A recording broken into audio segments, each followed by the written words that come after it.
Okay. Good evening to all.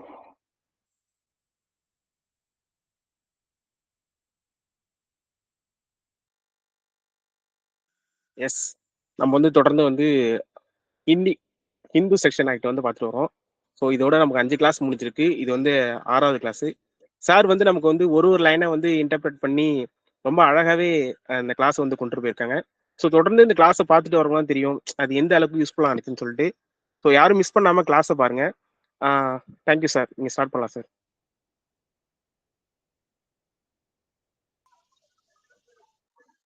Okay, எல்லாத்துக்கும் good evening.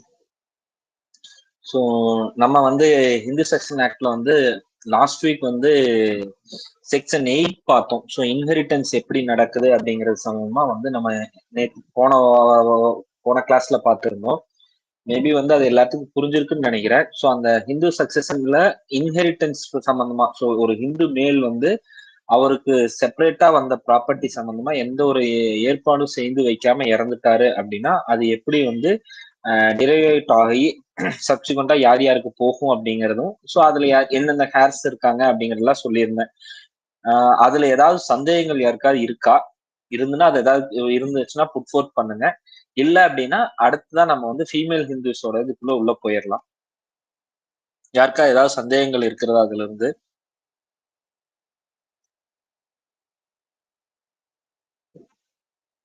Okay, யாருக்கு சொல்லுங்க மேடம். கவியரசி மேம். சார், எனக்கு இந்த டிசன்ட் அசென்ட் சொல்லியிருந்தீங்களா, ஒரு ப்ராப்ளம் கூட போட்டிருந்தீங்க. ப்ராப்ளம் நம்பர் 9 and 11 நினைக்கிறேன் சார். அது கரெக்டா பண்ணிருக்கேனா எப்படி புரிஞ்சுக்கிட்டேன் அப்படின்றது தெரியல. இப்போ அவங்களோட 2 கிளாஸ் லீகல் ஆர்ஸுமே இல்ல அப்படின்ற பட்சத்துல அவங்களோட ரிலேட்டிவ் அந்த இதுக்கு நம்ம போயிடுவோம். அப்போ டிசன்ட் அசென்ட் சொல்லி கொடுத்தீங்க. அது எனக்கு அது கொஞ்சம் கன்ஃபியூஸா இருக்கு சார். அது எப்படி கரெக்டா புரிஞ்சுக்கிட்டேனான்னு தெரியல. நான் அந்த ப்ராப்ளம் சொல்லவா சார்? என்கிட்ட கேக்குறது ப்ராப்ளம் நம்பர் ப்ராப்ளம் சொல்லுங்க. இந்த ஒரு நிமிஷம் சார்.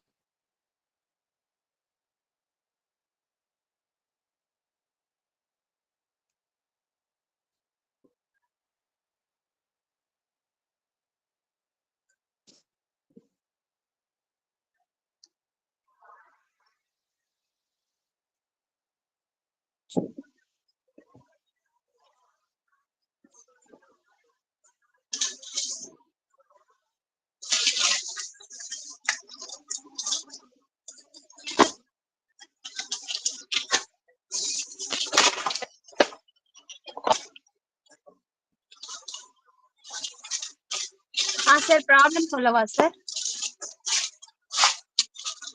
சொல்லுங்க sir. Problem number 14 sir.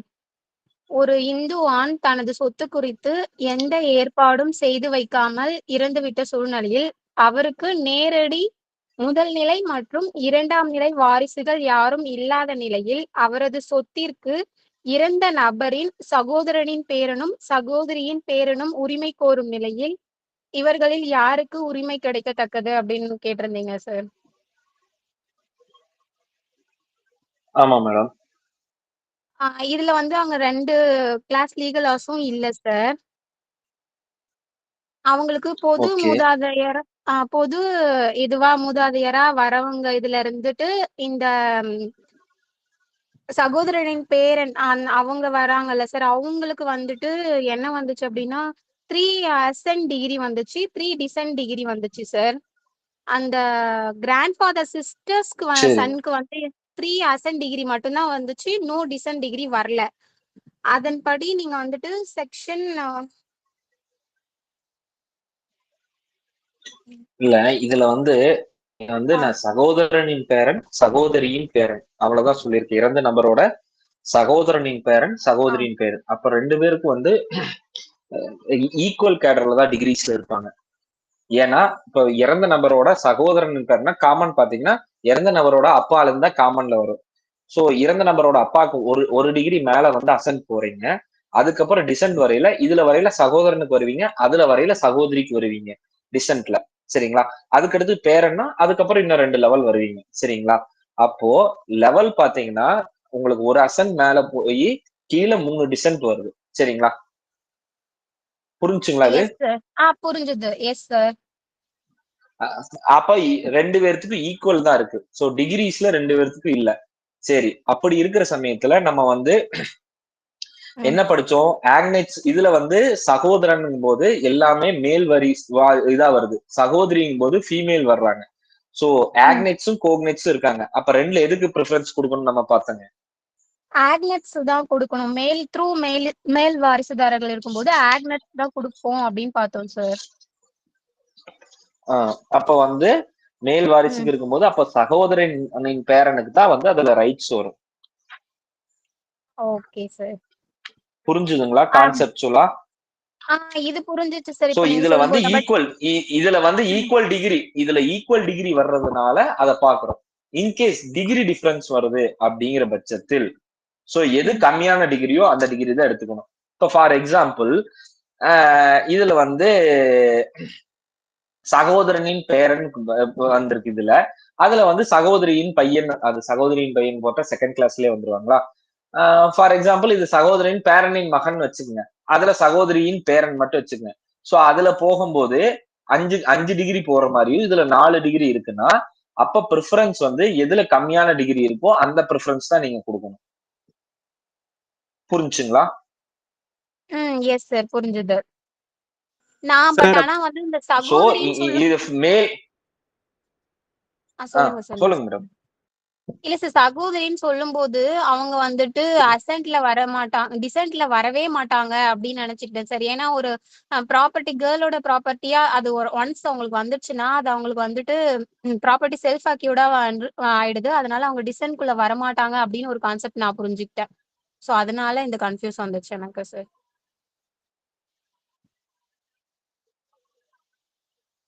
Okay, right. So நம்ம வந்து புரிஞ்சுக்க வேண்டியது அதான். ஃபர்ஸ்ட் ப்ரிஃபரன்ஸ் நீங்க டிகிரிக்கு மட்டும் கொடுக்கணும். இதுல வந்து மேல் ஃபீமேல்ங்கிறது எப்ப பார்க்கணும் அப்படின்னா மேல் வந்திருக்காங்களா ஃபீமேல் வந்திருக்காங்களா அப்படிங்கறத டிகிரி வராத டைம்ல நீங்க மேலா ஃபீமேலான்னு பாக்குறதுக்கு அடுத்தது அப்பதான் போகணும். சரிங்களா? ஐ மீன் சேம் டிகிரியா வர்றாங்கன்னா சோ டிகிரியில வந்து சேமா இருந்தா அடுத்தது போகலாம். டிகிரியே டிஃபரன்ஸ் இருக்குன்னா எந்த டிகிரி வந்து முன்னாடி இருக்கோ அந்த இது கொடுக்கணும். இன்கேஸ் நீங்க டிகிரிலையும் பாக்குறீங்க, டிகிரிலையும் சேமா இருக்கு, ஆக்னெட்ஸ் கோக்னெட்ஸ்லயும் பாக்குறீங்க, அதுலயும் 2 பேருமே மேல் வழியில தான் இருக்காங்க, இல்ல 2 பேருமே ஃபீமேல் வழியில தான் இருக்காங்க அப்படின்னா அப்போ அந்த மாதிரி சூழ்நிலையில அவங்களுக்குள்ள ஈக்குவலா ஷேர் பண்ணிக்கணும் அப்படிங்கறதா வந்து நம்ம அதுல புரிஞ்சுக்க வேண்டியது. Yes sir, clear sir.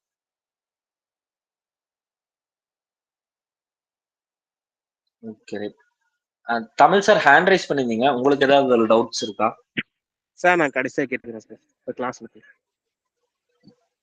Okay, right. சரி, ஓகே. சோ எல்லாருக்கும் இதுல கிளியருங்கிறதுனால எல்லாத்துக்கிட்டையும் ஒரு சின்ன ஒரு கொஸ்டின் மட்டும்.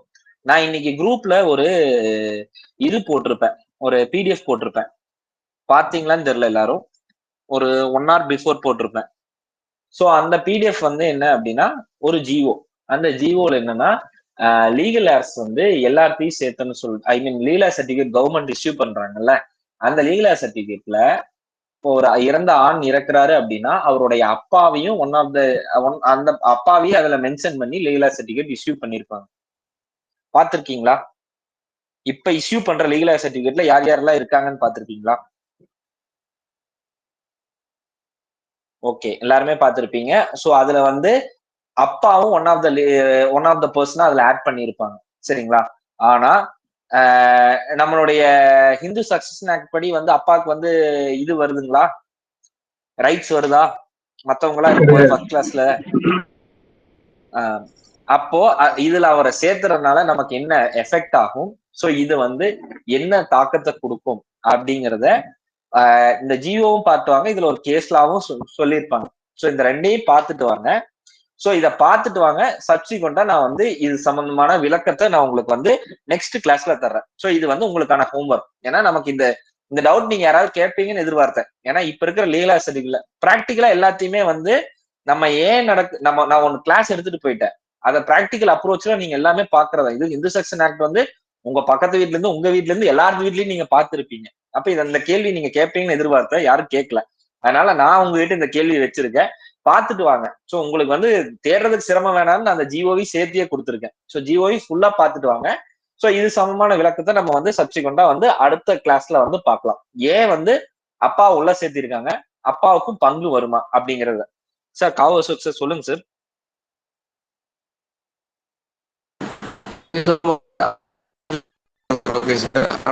சார் வாய்ஸ் பிரேக் ஆகுது. ஒரு ஆண் சார் உங்க வாய்ஸ் பிரேக் ஆகுது சார். இப்போ கொஞ்சம் தெளிவா இருக்கா? இப்போ ஓகேவா சார்? Okay sir. கேக்குதுங்க சார். இல்லை சார், நீங்கள் இப்போ சொன்னீங்க அப்பாவை வந்து லீகல் யாராக சேர்க்காங்க அப்படின்னு சொன்னீங்க. அதே மாதிரி இப்போ திருமணம் ஆகாத ஒரு ஆண் இறந்து போனாலும் தன்னோட சகோதர சகோதரிகளையும் சேர்க்குறாங்க. அதையும் நான் ஒரு 2-3 லீகல் கேரில் பார்த்தேன் சார் சர்டிஃபிகேட்டில். இது இவங்க ஃபர்ஸ்ட் கிளாஸ் லீகல் கேர்ல வரமாட்டாங்கல்ல?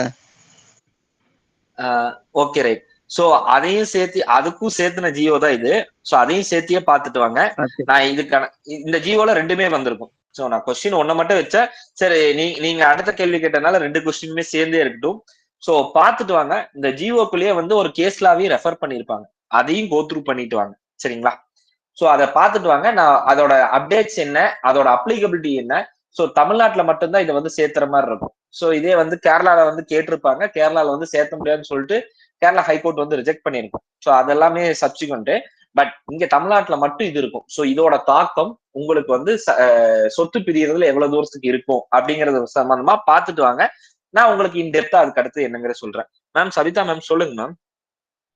அண்ணா இப்போ இது எதுக்காக இப்போ வந்து லீவ் சர்டிபிகேட்ல ஃபாதர் சேர்க்கறாங்களா? இல்ல நான் இதான் நினைச்சிட்டு இருக்கேனா, இப்போ இன்சூரன்ஸ் அமௌண்ட் பிளஸ் இந்த ஆக்சிடென்ட் கிளைம் அமௌண்ட்லாம் வாங்கும் பொழுது இப்ப இன்சூரன்ஸ் அமௌண்ட்டுக்குலாம் லீவ் ஹேர்ஸ் யாரோ அவங்களுக்கு தான். அப்ப அதுல அப்பாவோட நேம் இல்ல அப்படின்றதுனாலே அவருக்கு ஷேர் போகாம இருக்கு. அந்த மாதிரி கான்செப்டுக்காக தான் இப்போ சேர்த்திருக்காங்க.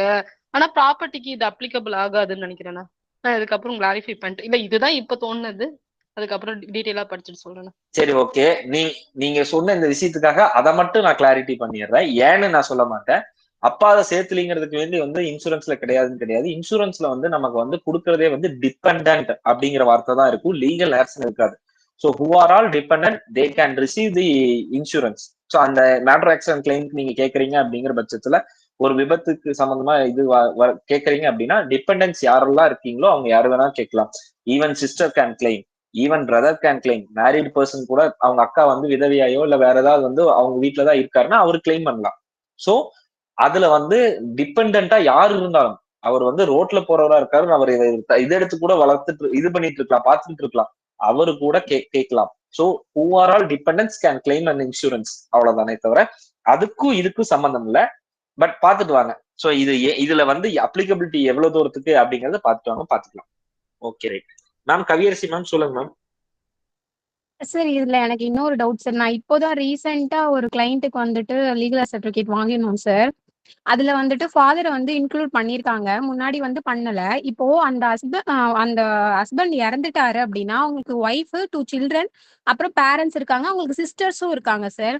இப்போ இதுக்கு முன்னாடி வந்து ஃபர்ஸ்ட் கிளாஸ் லீகல்ஸ்ல அவங்களோட ஒய்ஃப், சில்ட்ரன்ஸ் அப்புறம் மதர் அவங்க மட்டும் வரும்போது, இப்போ ஃபாதருக்கு ப்ராப்பர்ட்டி எதுவுமே ரைட்ஸே இல்லை அப்படின்ற பட்சத்துல அவங்களுக்கு எதுவுமே நம்ம வந்து கொடுக்கல. இப்போ நம்ம கொடுக்கும்போது அவருக்கு அது தனியான ப்ராப்பர்ட்டியா மாறிடுது. அதுக்கப்புறம் அவங்களோட பெண் வாரிசுகளா இருந்தாலும் சரி, அதுக்கப்புறம் அவரோட ஷேர்ல எல்லாருக்கும் பங்கு போகும் இல்லையா சார்? மேம் என் கொஸ்டினே வந்து ஃபாதருக்கு வந்து ரைட்ஸ் வருமா வரலையாங்கிறதான் கொஸ்டின். பாத்துட்டு வாங்க, அதுக்கப்புறம் இதோட இது எப்படி பிரியுங்கிறத சொல்றேன் நெக்ஸ்ட் வீக். Okay sir. இந்த ஜட்மெண்ட் படிங்க, ஜட்மெண்ட் கோ த்ரூ பண்ணுங்க, ஒரு ஐடியா கிடைக்கும். சோ இந்த ஜிஓ ஃபுல்லா படிச்சுட்டு ஜட்மெண்ட்டையும் கோ த்ரூ பண்ணிட்டு வாங்க.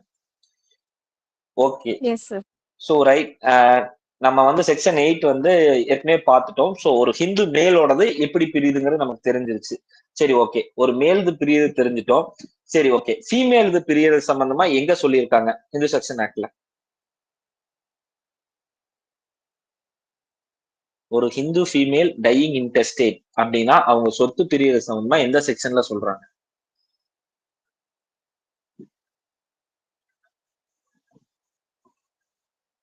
யாருக்குமே தெரியலையா? 14 சார். ஓகே. செக்ஷன் 14, 16. ஓகே, சரி, ரைட். ஓகே. ஸோ 14 வந்து 15. Okay, right. ஸோ 15 தான் கரெக்டான ஆன்சர். ஸோ 15ல வந்து யார் யாருக்கு போகும்னு சொல்லியிருக்கோம். ஸோ அதை எப்படி எடுத்துக்கணுங்கிறத 16ல சொல்லியிருப்பாங்க, அவ்வளவுதான். ஸோ 15 and 16 தான் வந்து ஒரு ஹிந்து ஃபீமேல் அவங்களுடைய ப்ராப்பர்ட்டியை பொறுத்து எந்த ஒரு ஏற்பாடும் செய்யாம இறந்துட்டாங்க அப்படின்னா அது எப்படி பிரியணும் அப்படிங்கிறது சம்பந்தமா வந்து சொல்லியிருப்பாங்க. சரி, okay. Hindu succession act book யார் கையில வச்சிருக்கீங்க? ஐ மீன் டேரக்டர் தான் போகுது இந்த செக்ஷனுக்கு ரீட் பண்றதுக்காக.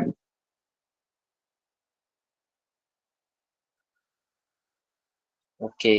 ஸோ 2 இடத்துல யாரோ ஒருத்தர் ரீட் பண்ணுங்க. சப்செக்ஷன் 1 அதுல வந்து ஏ மட்டும் ரீட் பண்ணுங்க madam.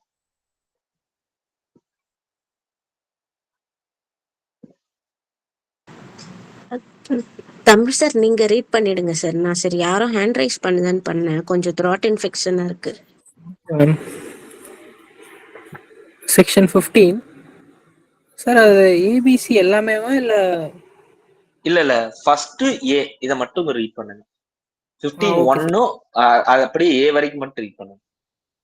Section 15, general rules of succession in the case of female Hindus. 1.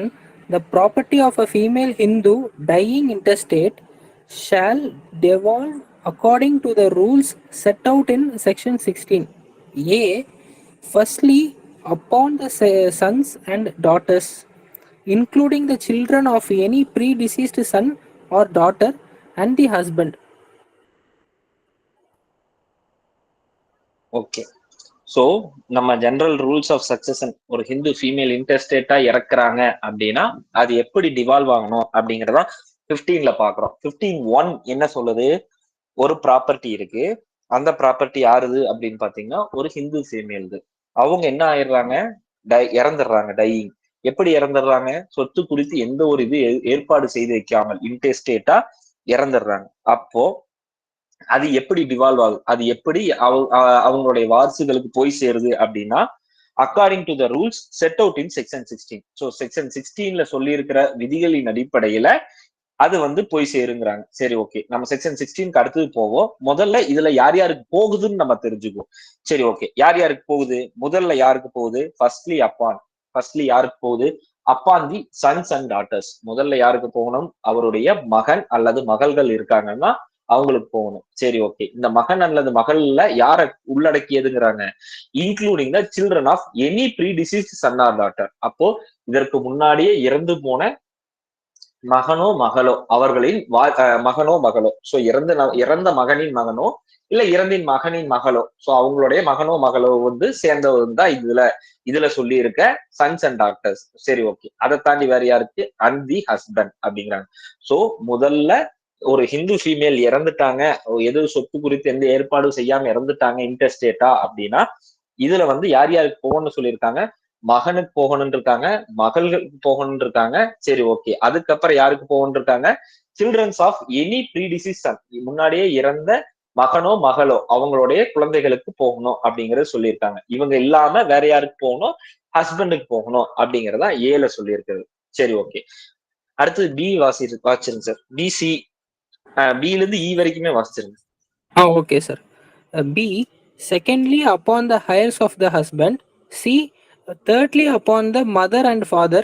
D, fourthly upon the heirs of the father. And E, lastly upon the heirs of the mother. சரி, okay. So முதல்ல வந்து நம்ம யாருக்கு போகணும்னு சொல்லிட்டோம்? முதல்ல வந்து மகனோ மகளோ இருந்தாங்கன்னா அவங்களுக்கும், இறந்த மகன் மகள் இறந்திருந்தாங்கன்னா அவங்களுடைய குழந்தைகளுக்கும் போகணும். அப்புறம் அவங்க ஹஸ்பண்ட். சோ இவங்க எல்லாத்துக்கும் முதல்ல போகணும்னு பார்த்தோம். சரி, இவங்க யாருமே இல்ல அப்படின்னா செகண்ட்லி யாருக்கு அப்படின்னா heirs of the husband. So ஹஸ்பண்டோடைய வாரிசுகளுக்கு போகணும், கணவரின் வாரிசுகளுக்கு போகணும் ரெண்டாவதா அப்படிங்கிறத பாக்குறோம். சரி, ஓகே. அவரும் இல்ல அப்படின்னா மூணாவதா யாருக்கு போகணும்? மதர் அண்ட் ஃபாதர், அப்பாவுக்கும் அம்மாவுக்கும் போகணும் அப்படிங்கறத பாக்குறோம். சரி, ஓகே. அவங்களும் இல்ல. நாலாவதா யாருக்கு? Heirs of the father. So அப்பாவோட வாரிசுகள் யாரோ அவங்களுக்கு போகணும் அப்படிங்கறத அடுத்தது. சரி, ஓகே. அதுக்கு அடுத்தது யாருக்கு? கடைசியா மதரோட வாரிசு. சோ இவங்க யாருமே இல்லைன்னா கடைசியா வந்து மதரோட வாரிசுகளுக்கு போகணும் அப்படிங்கிறத பாக்குறோம். சரி, ஓகே. இப்போ இதுல வந்து இந்த சப்செக்ஷன் 1ல சொல்லி இருக்கிறதுல ஆர்டர் படி வந்து பாத்தீங்கன்னா ஃபர்ஸ்ட் குழந்தைங்க அண்ட் ஹஸ்பண்டுக்கு போகணும். அதுல வந்து இறந்த குழந்தையோட குழந்தைகளும் சேர்ந்தது அப்படிங்கிறது. அதுக்கப்புறம் ஹஸ்பண்டோட வாரிசு, அதுக்கப்புறம் பாத்தீங்கன்னா அப்பா அம்மாக்கு, அவங்க இல்லைன்னா அப்பாவோட வாரிசு, அம்மாவோட வாரிசு. இதுதான் ஆர்டர். சரி, ஓகே. இதுக்கான எக்ஸாம்ஷன் வந்து கொடுத்திருக்காங்க. இல்ல இது எப்படி போய் சேரணும் அப்படிங்கறத வந்து கொடுத்ததுதான் வந்து சப்செக்ஷன் 2ல சொல்லியிருப்பாங்க. சோ சப்செக்ஷன் 2 என்ன அப்படிங்கறத வந்து யாராவது ரீட் பண்றீங்களா? 2ல 1A மட்டும் ரீட் பண்ணுங்க.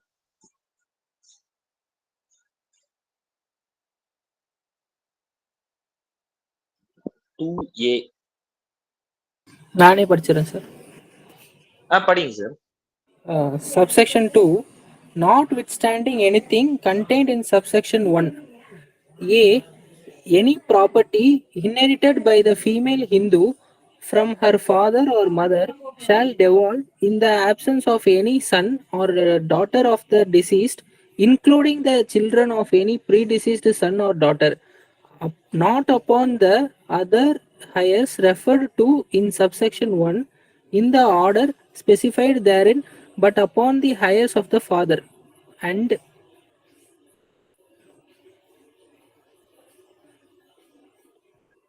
ஓகே. சோ ஏதாவது ஒரு ப்ராப்பர்ட்டி அந்த ஹிந்து ஃபீமேலுக்கு அவங்களுடைய அப்பா கிட்ட இருந்தோ இல்ல அம்மா கிட்ட இருந்தோ வந்திருந்தது அப்படின்னா அந்த சொத்தை பொறுத்து அவங்க எந்த ஒரு ஏற்பாடும் செய்யாம இறந்திருந்தாங்க அப்படிங்கிற பட்சத்தில் அவங்களுக்கு மகனோ மகளோ இல்ல இறந்த மகனின் மகளோ அவங்களுடைய வாரிசுகளோ இல்ல அப்படிங்கிற பட்சத்தில் அந்த மாதிரி சூழ்நிலைகள்ல யாருக்கு போகணும்னு சொல்லியிருக்காங்க? இதுல சொல்லி இருக்க, அதாவது மேல சப்செக்ஷன் 1ல சொல்லி இருக்க அந்த வரிசையில போகாம யாருக்கு போகணும்னு இருக்காங்க? அப்பாவுடைய வாரிசுகளுக்கு போகணும் அப்படின்னு சொல்லியிருக்காங்க. சோ அப்படின்னா இதுல மீன் பண்ண வர்றது என்ன? ஒரு ஹிந்து ஃபீமேல் அவங்களுக்கு சொத்து அவங்க அப்பாட்டு இருந்தோ அம்மாட்டு இருந்தோ வந்திருக்கு அப்படின்னா அவங்களுக்கு குழந்தைகள் இல்லை. ஸோ பையன் பொண்ணும் இல்ல, பையன் பொண்ணோட வாரிசுகளும் இல்ல அப்படிங்கிற பட்சத்தில் வேற யாருக்கும் போகக்கூடாது. அப்படின்னா வேற யாருக்கெல்லாம் அடுத்தது சொல்லியிருக்காங்க? ஹஸ்பண்ட் அப்படின்றாங்க. சோ கணவருக்கு போகாது. அதுக்கப்புறம் வேற யாருக்கு போகாது? ஹேர்ஸ் ஆஃப் ஹஸ்பண்ட் அவங்களுக்கும் போகாது. மூணாவது யாருக்கு போகாது? மதருக்கும் போகாது. சோ மதருக்கு வந்து ஃபாதரோட ஹேர்ஸ்ங்கிற அடிப்படையில போகும். தனிப்பட்ட முறையில மதருக்கு மட்டும் தனியா போகாது. அப்ப எப்படி போகும்? ஹேர்ஸ் ஆஃப் ஃபாதர்ல ஒன் ஆஃப் த ஷேர் ஹோல்டரா அவங்க வாங்கிக்கலாம். அப்படித்தான் மதருக்கு போகும். அப்போ இந்த 3ஐயும் ஸ்கிப் பண்ணணும். அப்போ ஹஸ்பண்டுக்கு இல்ல, ஹஸ்பண்டோட வாரிசுகளுக்கு இல்ல, அண்ட் ஃபாதர் தான் இறந்திருப்பாரு இன்ஹெரிட் பண்ணது வந்ததுனால. அப்போ என்னன்னா மதருக்கும் இருக்காது. சப்சிக்வெண்டா யாருக்கு போகணுங்கிறாங்க? சோ ஃபாதரோட ஹேர்ஸ் யாருவோ அவங்களுக்கு போகணும் அப்படிங்கறதா வந்து சொல்லியிருக்காங்க. சோ இதுதான் வந்து 2(1)A சொல்லி இருக்கிறது. சரி, ஓகே. சோ இந்த இது வரைக்கும் தெரிஞ்சதுனால சோ இதுல வந்து பி பாக்குறதுக்கு முன்னாடி ஒரு சில இல்லஸ்ட்ரேஷன்ஸ் எல்லாம் பாத்திரலாம். சோ இல்லஸ்ட்ரேஷன்ஸ் எல்லாமே நான் உங்களுக்கு கேள்வியா புட் ஃபோர்த் பண்றேன். அதுக்கு நீங்க முடிஞ்ச வரைக்கும் ஆன்சர் பண்ண ட்ரை பண்ணுங்க. சரிங்களா? சரி, ஓகே.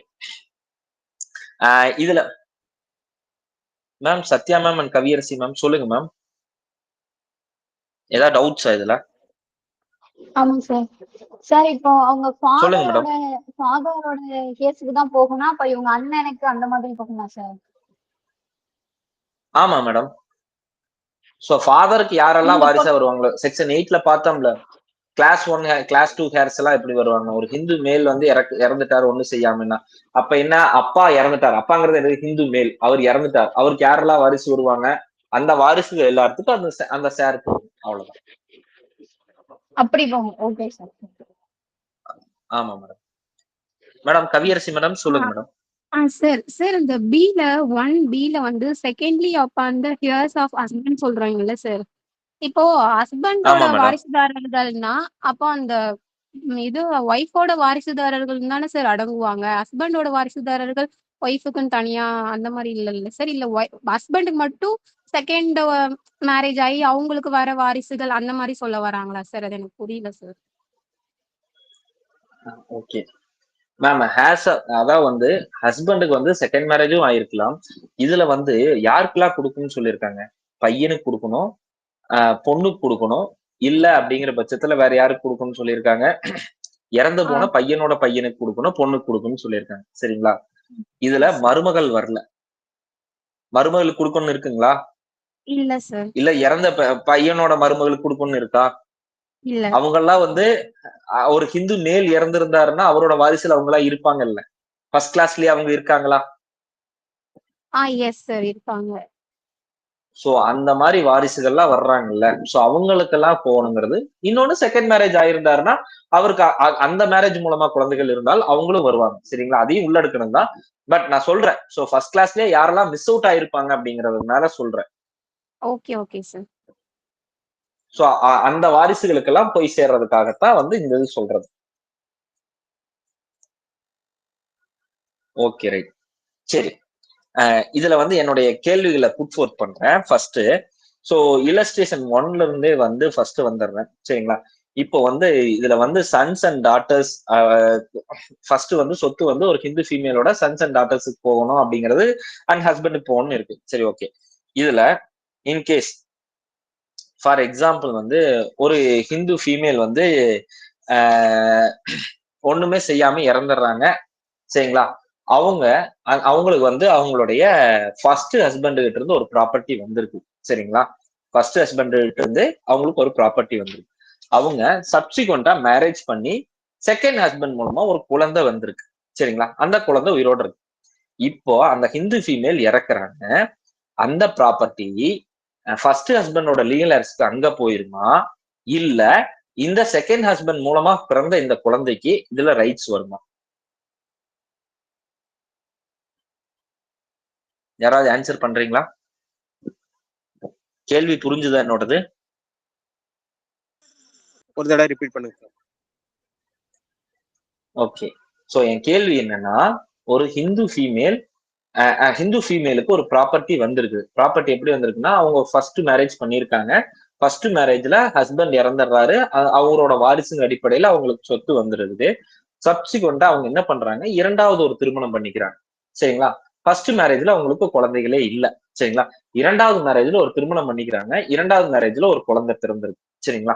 சோ ஃபர்ஸ்ட் ஹஸ்பண்ட் கிட்ட இருந்து வந்த சொத்தை அவங்க ஹோல்ட் பண்ணிட்டு இருக்கும்போது செகண்ட் மேரேஜ்ல இருந்து ஒரு குழந்தை வருது. சரிங்களா? இப்போ இந்த ப்ராப்பர்ட்டி சப்சிக்வெண்டா இவங்க ஒண்ணு செய்யாம இறந்துட்டாங்கன்னா அந்த செகண்ட் மேரேஜ்ல பிறந்த இந்த குழந்தைக்கு போகுமா, இல்ல ஃபர்ஸ்ட் மேரேஜ்ல இருக்கிற அந்த ஹஸ்பண்டோட வாரிசுகளுக்கே திரும்ப ரிவர்ட் பேக் ஆகி போயிருமா அப்படிங்கறத என் கேள்வி. சார் சொல்லுங்க சார் சார். நான் மகேஸ்வரன் சார். சொல்லுங்க sir. Tamil sir. Second marriage பண்ண வாரிசுக்கு தான் சார் போகும்.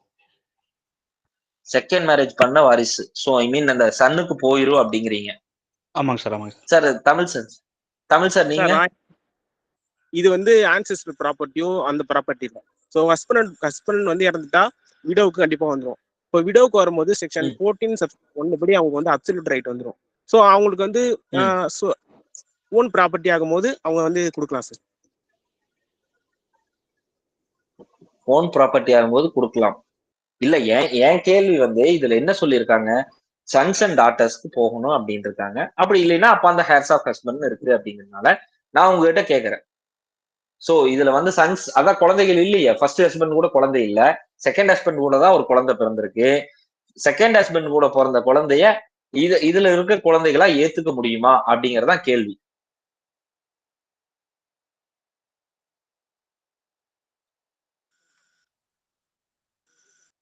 சொல்லுங்க சார். தமிழ் குழந்தைங்களா சார். ஏற்றுக்க முடியுமான்னு கேக்குறீங்க, இல்ல அவங்க ப்ராப்பர்ட்டி போகுமான்னு கேக்குறீங்களா சார்? குழந்தைகளா ஏத்துக்கிட்டா தானே இதன் அடிப்படையில ப்ராப்பர்ட்டி போகும். போகும் சார், போகும் சார். ஓகே ரைட், போகும். Okay Kaviyarasi ma'am. Yes sir போகும் சார். ஏன்னா வேற யாரும் லீகலர்ஸ் இல்லாத பட்சத்துல இவங்க மட்டும்தான் இருக்காங்கன்னா அப்ப அவங்களுக்கு போகும் சார். லீகலர்ஸ் இல்லன்னு நீங்க எப்படி முடிவு பண்ணுவீங்க? செக்ஷன் 15 தான் வந்து உங்களுக்கு வந்து சன்ஸ் அண்ட் டாட்டர்ஸ் இல்லைன்னா தான் வந்து ஹேர்ஸ் ஆஃப் ஹஸ்பண்டுக்கு போகுது. இப்ப தம்பி இருக்காருன்னு வச்சுங்க. ஃபர்ஸ்ட் ஹஸ்பண்டோட தம்பி இருக்காரு. அவர் வந்து கேக்குறாரு, இல்ல எங்க அண்ணன் கூட உனக்கு குழந்தைகளே இல்ல, அதனால வந்து நான் ஒருத்தன் தான் இருக்கு, நான் வந்து தம்பி, நான் எங்க அண்ணனோட வாரிசுல வருவேன், அதனால எனக்கு சொத்து வேணும்னு கேக்குறாருன்னு வச்சுக்கோங்க. பட் ஆனா இந்த 14 படி அவங்களுக்கு ஒரு ப்ராப்பர்ட்டி வந்துச்சுன்னா அதுல வந்து அவங்களுக்கு ஃபுல் ரைட் அப்சல்யூட் ரைட் வந்துடுது இல்ல சார். அதன்படி இவங்களுக்கு செகண்ட் ஹஸ்பண்ட் மூலம் பிறந்த குழந்தைக்கு போலான்னு நினைக்கிறேன் சார். ஓகே சரி ஓகே, எல்லாம் 14 இன்வோக் பண்றீங்க, ரைட், சூப்பர். சரி, இதுக்கான ஆன்சரை வந்து நான் கடைசியில சொல்றேன். இது ரிலேட்டடா இன்னும் 2-3 கேள்விகள்லாம் கேட்டுறேன், அதுக்கும் சொல்லுங்க. அதுக்கப்புறம் நான் இதுக்கு எல்லாத்துக்குமே சேர்த்து ஒட்டுக்க ஆன்சர் பண்றேன். ஓகே, ஸோ இன்கேஸ் இவங்க வந்து இதே எக்ஸாம்பிள் ஃபர்ஸ்ட் ஹஸ்பண்ட் மூலமா வந்து ஃபர்ஸ்ட் ஹஸ்பண்ட் கிட்ட இருந்து இன்ஹெரிட் பண்ணி, இல்ல ஒரு ஹஸ்பண்ட் கிட்ட இருந்து இன்ஹெரிட் பண்ணி ஒரு ப்ராப்பர்ட்டி வருது. சப்சிக்வெண்டா அவங்களுக்கு வந்து ஒரு இல்லெஜிட்டிமேட் சன் வந்து பிறக்கிறார். சரிங்களா, இல்லெஜிட்டிமேட் சன் பிறக்கிறார். அந்த இல்லெஜிட்டிமேட் சன், சரிங்களா, இதுல ரைட்ஸ் கேட்க முடியுமா? சார் திரும்பி கேளுங்க சார் கொஸ்டின். முடியும் சார், கேட்கலாம் சார். இல்லெஜிட்டிமேட் ஒய்ஃப் அப்படின்னு வரும்போது தான் அதுல வந்து அவங்களுக்கு ரைட்ஸ் வராது. சன்னு டாட்டர்னு ஓகே வந்தாங்கன்னா அவங்களுக்கு ரைட்ஸ் வரும் சார். ஓகே, இல்லெஜிட்டிமேட் சன்னும் ரைட் கேட்கலாம். ஸோ அதே எக்ஸாம்பிள் தான் நான் கேட்டது. ஸோ ஃபர்ஸ்ட் ஹஸ்பண்ட் மூலமா ஒரு சொத்து வந்திருக்குது, அவங்களோட இல்லீகல் அடிப்படையில. அந்த சொத்து அவங்க இருக்கும்போது சப்சிக்வெண்டா அவங்களுக்கு வந்து ஒரு இல்லெஜிட்டிமேட் சைல்டு பிறக்குது. ஸோ இல்லெஜிட்டிமேட்டா ஒரு குழந்தை பிறக்குது அப்படிங்கிற பட்சத்தில் அந்த குழந்தை இந்த இந்த ப்ராப்பர்ட்டியில ரைட்ஸ் கேட்குமா, இல்ல ஃபர்ஸ்ட் ஹஸ்பண்டோட லீகல் ஆஸ் வந்து இதுல வந்து இல்ல எங்களுக்கு தான் ரைட்ஸ் வரும், அந்த சன்னுக்கு வந்து இல்லெஜிட்டிமேட் சன்னுங்கிறதுனால அதை சன்னா ஏத்துக்க முடியாது, அவங்களுக்கு வந்து ரைட்ஸ் போகாதுன்னு சொல்ல முடியுமா அப்படிங்கறத என் கேள்வி. மேம் சபிதா மேம் சொல்லுங்க மேம். இல்லிஜிமேட் சைல்டுக்கு ஹேவ் நோ ரைட்னா அவங்க கேட்க முடியாது. ஓகே, இல்லெஜிட்டிமேட் சனுக்கு வந்து ரைட்ஸ் இல்ல, கேட்க முடியாது. ஓகே, கேட்கலாம்னு ஒருத்தங்க, கேட்க சார் முடியாதுன்னு கேட்கலாம் சொல்லியிருக்கீங்க. கேட்கலாம், ஓகே ரைட். கேட்கலாம். அதாவது வேற அவங்களோட யாராவது? 2வது மனைவி தான் அதுல வந்து ரைட்ஸ் கேட்க முடியாதே தவிர, அவருக்காக பிறந்த குழந்தைகள் யாருனாலும் கேட்கலாம். ஓகே அவங்களோட செல்ஃப் அக்யூர்டா இருந்தா அந்த இல்லிஜிமேட் சைல்டுக்கும் உண்டு. ஆனா இது ஹஸ்பண்ட் மூலியமா வந்த ப்ராப்பர்ட்டின்றதுனால கேட்க முடியாது. ஓகே, ஹஸ்பண்ட் மூலமா வந்த ப்ராப்பர்ட்டினால கேட்க முடியாது, செப்பரேட் ப்ராப்பர்ட்டி இல்ல செல்ஃப் அக்யூர்ட் ப்ராப்பர்ட்டினா கேட்கலாம். Okay right. Ma'am Kaviyarasi ma'am. Sir அதுதான் சொல்ல வந்தேன். ஆன்சிஸ்டல் ப்ராப்பர்ட்டினா இல்லிஜிட்டிமேட் சைல்டு வந்து அதுல கேட்க முடியாது. பட் ஆனா அவரோட செல்ஃப் அக்யூட் ப்ராப்பர்ட்டியா இருந்துச்சுன்னா கேட்கலாம் அப்படின்னு சொல்லுவாங்க. Okay ma'am right. இப்போ சார் நீங்க போன கிளாஸ் சொன்னீங்க ஆன்சிஸ்டர் ப்ராப்பர்ட்டியா இருந்தாலும் இல்லெஜிட்டிமேட் சன் கேட்கலாம்னு சொன்னீங்க. எஸ் இது அதுவும் அதுதான் உண்டு. சார் இப்ப நானும் ஆன்செஸ்டர் கேட்க ப்ராப்பர்ட்டியா வந்தேன். இருந்தாலும் அந்த பொண்ணுக்கு அந்த அந்த அந்த அம்மாவுக்கு வர ஷேர்ல இந்த நோஷனல் பார்ட்டிஷன் கான்செப்ட்ல லீகல் சைல்டு இருந்தாலும் அவங்களுக்கு இவங்களுக்குன்னு பிரிச்சு அதுலயும் ஒரு பார்ட் வரும். ஆனா இது வந்து ஹஸ்பண்ட் மூலியமா அந்த ப்ராப்பர்ட்டின்றதுனால நோ ரைட்.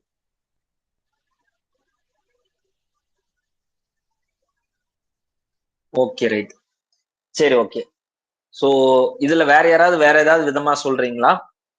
இல்லைன்னா அடுத்த கேள்வி போயிடலாம். சோ நான் இது சம்மா இருக்க எல்லா கேள்வியும் முடிச்சுட்டு எல்லாத்துக்கும் ஒரே ஆன்சரா வரும். சோ அதை நான் வந்து உங்களுக்கு கனெக்டடா சொல்றேன். ஓகேவா? சோ இதுல வேற ஏதாவது சொல்றீங்களா? Okay sorry. அடுத்த கேள்வி, ஒரு அம்மா இருக்காங்க. சோ இதே மாதிரிதான் முதல் திருமணம் முடியுது. முதல் திருமணத்துல ஹஸ்பண்ட் இறந்துடுறாரு, அதன் அடிப்படையில் அவரோட சொத்து வருது. அந்த சொத்து அதுக்கப்புறம் சப்சிக்வெண்டா இவங்க மேரேஜ் பண்றாங்க. சரிங்களா, மேரேஜ் பண்ணதுக்கு அப்புறம் இவங்களுக்கு குழந்தை இல்லை, ஆனா ஸ்டெப்சன் இருக்காங்க. சோ இவங்க ஒருத்தரை திருமணம் பண்றாங்கல்ல, அந்த திருமணம் பண்ணவங்களுக்கு ஒரு குழந்தைகள் இருக்கு. அந்த குழந்தைய இவங்க குழந்தைய இது பண்றாங்க, ஸ்டெப்சன் அண்ட் ஸ்டெப் டாட்டர் வர்றாங்க. சரிங்களா, சோ அந்த stepson and step daughter can claim a right over the property அப்படிங்கிறது அடுத்த கேள்வி.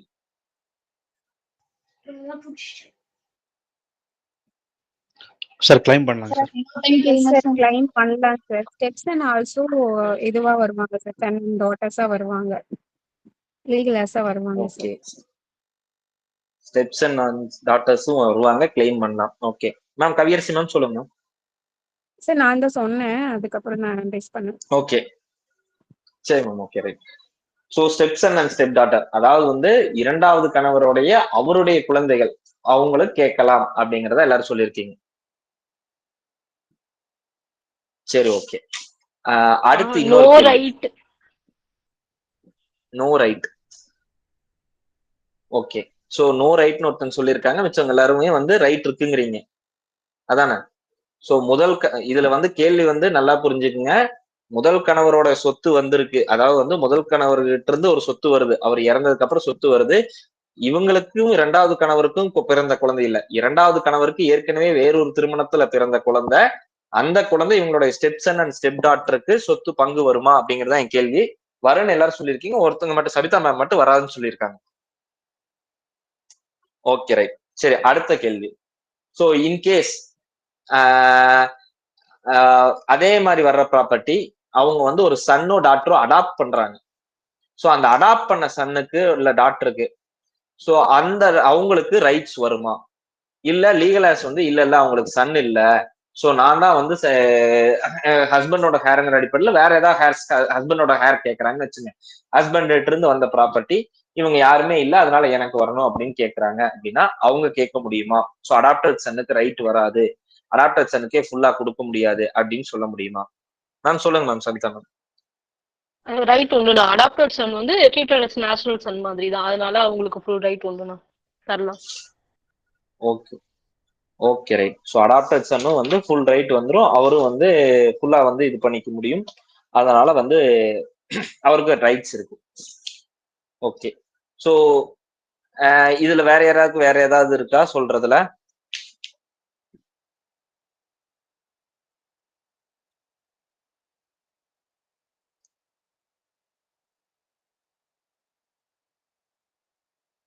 சரி ஓகே.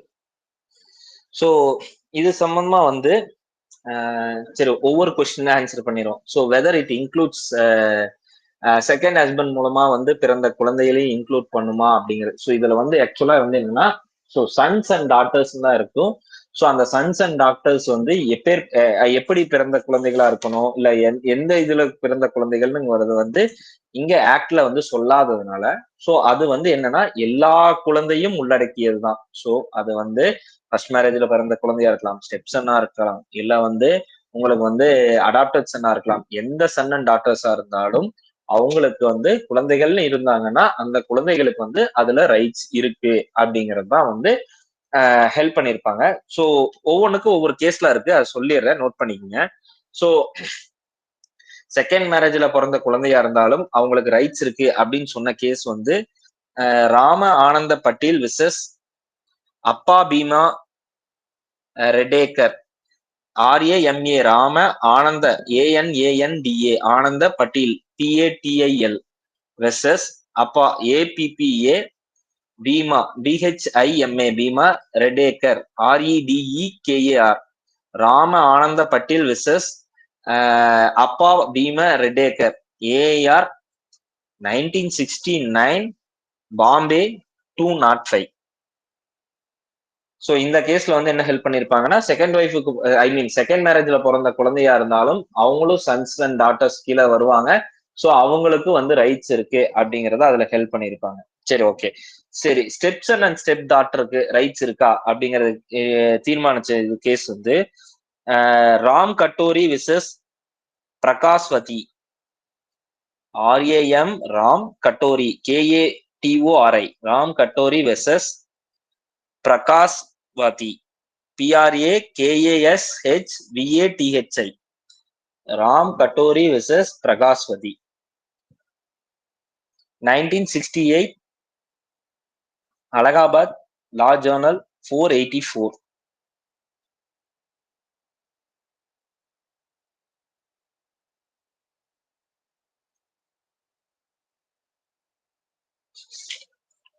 சார் இது வந்து step step step step son and இந்த டாட்டர். கேஸ் இருக்கு. இது வந்து ஸ்டெப் சன் அண்ட் ஸ்டெப் டாட்டரை இன்க்ளூட் பண்ணணும். பட் வந்து இது வந்து அலகாபாத் இதுல அலகாபாத் கோர்ட்ல ஹைகோர்ட்ல முடிவானது. கான்ட்ரரி வியூஸ் வந்து பாம்பே ஹைகோர்ட்லயும் கர்நாடகா ஹைகோர்ட்லயும் இருந்திருக்கு. ஸோ இதை வந்து சுப்ரீம் கோர்ட் வந்து ஸ்டெப் சன் அண்ட் ஸ்டெப் டாட்டருக்கு இல்லைன்னே முடிவு பண்ணிட்டாங்க. சரிங்களா? So step son and step டாட்டருக்கு இல்லைன்னு முடிவு பண்ண கேஸ் வந்து Lakshman Singh versus Kirpa Singh. Lakshman Singh LACHMAN, Lakshman Singh SINGH versus Kirpa Singh KIRPASINGH. So இதுல வந்து என்ன முடிவு பண்ணிருப்பாங்கன்னா, உங்களுக்கு ஸ்டெப் சன் அண்ட் ஸ்டெப் டாட்டருங்கிறது சன் அண்ட் டாட்டர் கீழே வரமாட்டாங்க. சோ அந்த சன் அண்ட் டாட்டர் கீழே வந்து அவங்களுக்கு செகண்ட் மேரேஜ்ல பிறந்த குழந்தைகள் வருவாங்க, அடாப்டட் சன் அண்ட் டாட்டர் வருவாங்க. ஆனா ஒரு ஸ்டெப் சன் அண்ட் ஸ்டெப் டாட்டரை கொண்டு வந்து நீங்க வந்து சன்ஸ் அண்ட் டாட்டர்ஸ் கீழே வந்து சேர்த்த முடியாது அப்படிங்கிறது இந்த கேஸ்ல சொல்லியிருப்பாங்க. Lakshman Singh versus Kirpa Singh, AR 1987, supreme court 1616.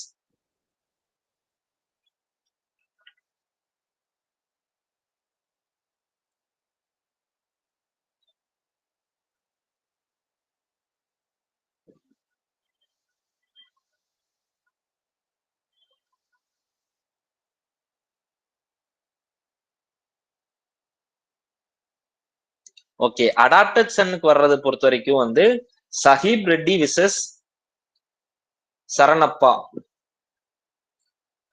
Sahib Reddy, SAHEB, Saheb Reddy, REDDY, Saheb Reddy versus Sharanappa, SHARANAPPA,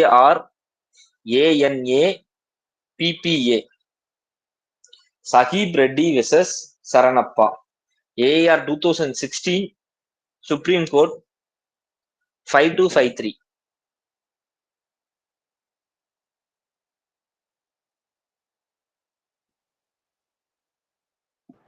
Sir, once again, sir. AR 2016, supreme court 5253. Saheb Reddy versus Sharanappa, SAHEB REDDY versus Sharanappa, SHARANAPPA.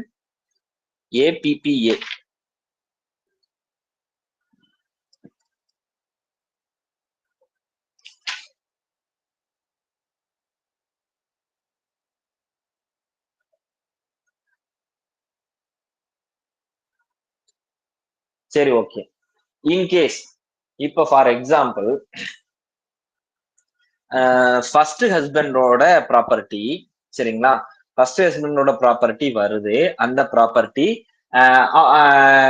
இவங்க வந்து செகண்ட் மேரேஜ் பண்ணிடுறாங்க. செகண்ட் மேரேஜ் பண்ணி அவங்களுக்கு குழந்தை இருக்கு. சோ நம்ம வந்து செகண்ட் மேரேஜ்ல பிறக்கிற குழந்தைகளுக்கு உரிமை இருக்குன்னு படிச்சிட்டோம். சரி, ஓகே. சோ நம்ம வந்து 15 யார் யாருக்கு வருதுன்னு சொல்லியிருக்கோம்? Childrens, I mean sons, daughters and the husband வருது. சோ இதுல இருக்கிற ஹஸ்பண்டுங்கிறது இப்ப இந்த செகண்ட் ஹஸ்பண்டை உள்ளடக்கியதா? சோ ஃபர்ஸ்ட் ஹஸ்பண்ட் மூலமா ஒரு ப்ராப்பர்ட்டி வருது. இவங்க பிறந்த சன் அண்ட் டாட்டர் இல்லாம இந்த ஹஸ்பண்டும் அதுல வந்து ஷேர் கேட்க முடியுமா? கேட்க முடியாது. கேட்க முடியாது. Okay sir. மகேஸ்வரன் சார் சொல்லுங்க சார். கேட்க முடியுங்க சார். கேட்க முடியும். ஓகே, வேற யாராவது? என் கேள்வி புரிஞ்சுதா? நிறைய பேர் பதிலே சொல்ல மாட்டீங்க. கேள்வி புரிஞ்சுதானே எனக்கு தெரிய மாட்டேங்குது. ஓகே,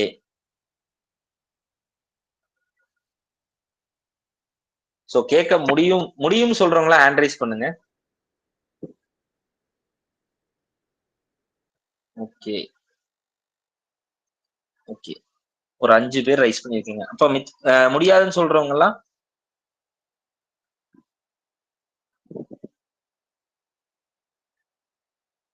சார் எங்களுக்கு என்னன்னா, இல்ல ஹஸ்பண்ட் எந்த ஹஸ்பண்ட் சொல்லாம இருக்காங்க அப்படிங்கிற ஒரு டவுட்.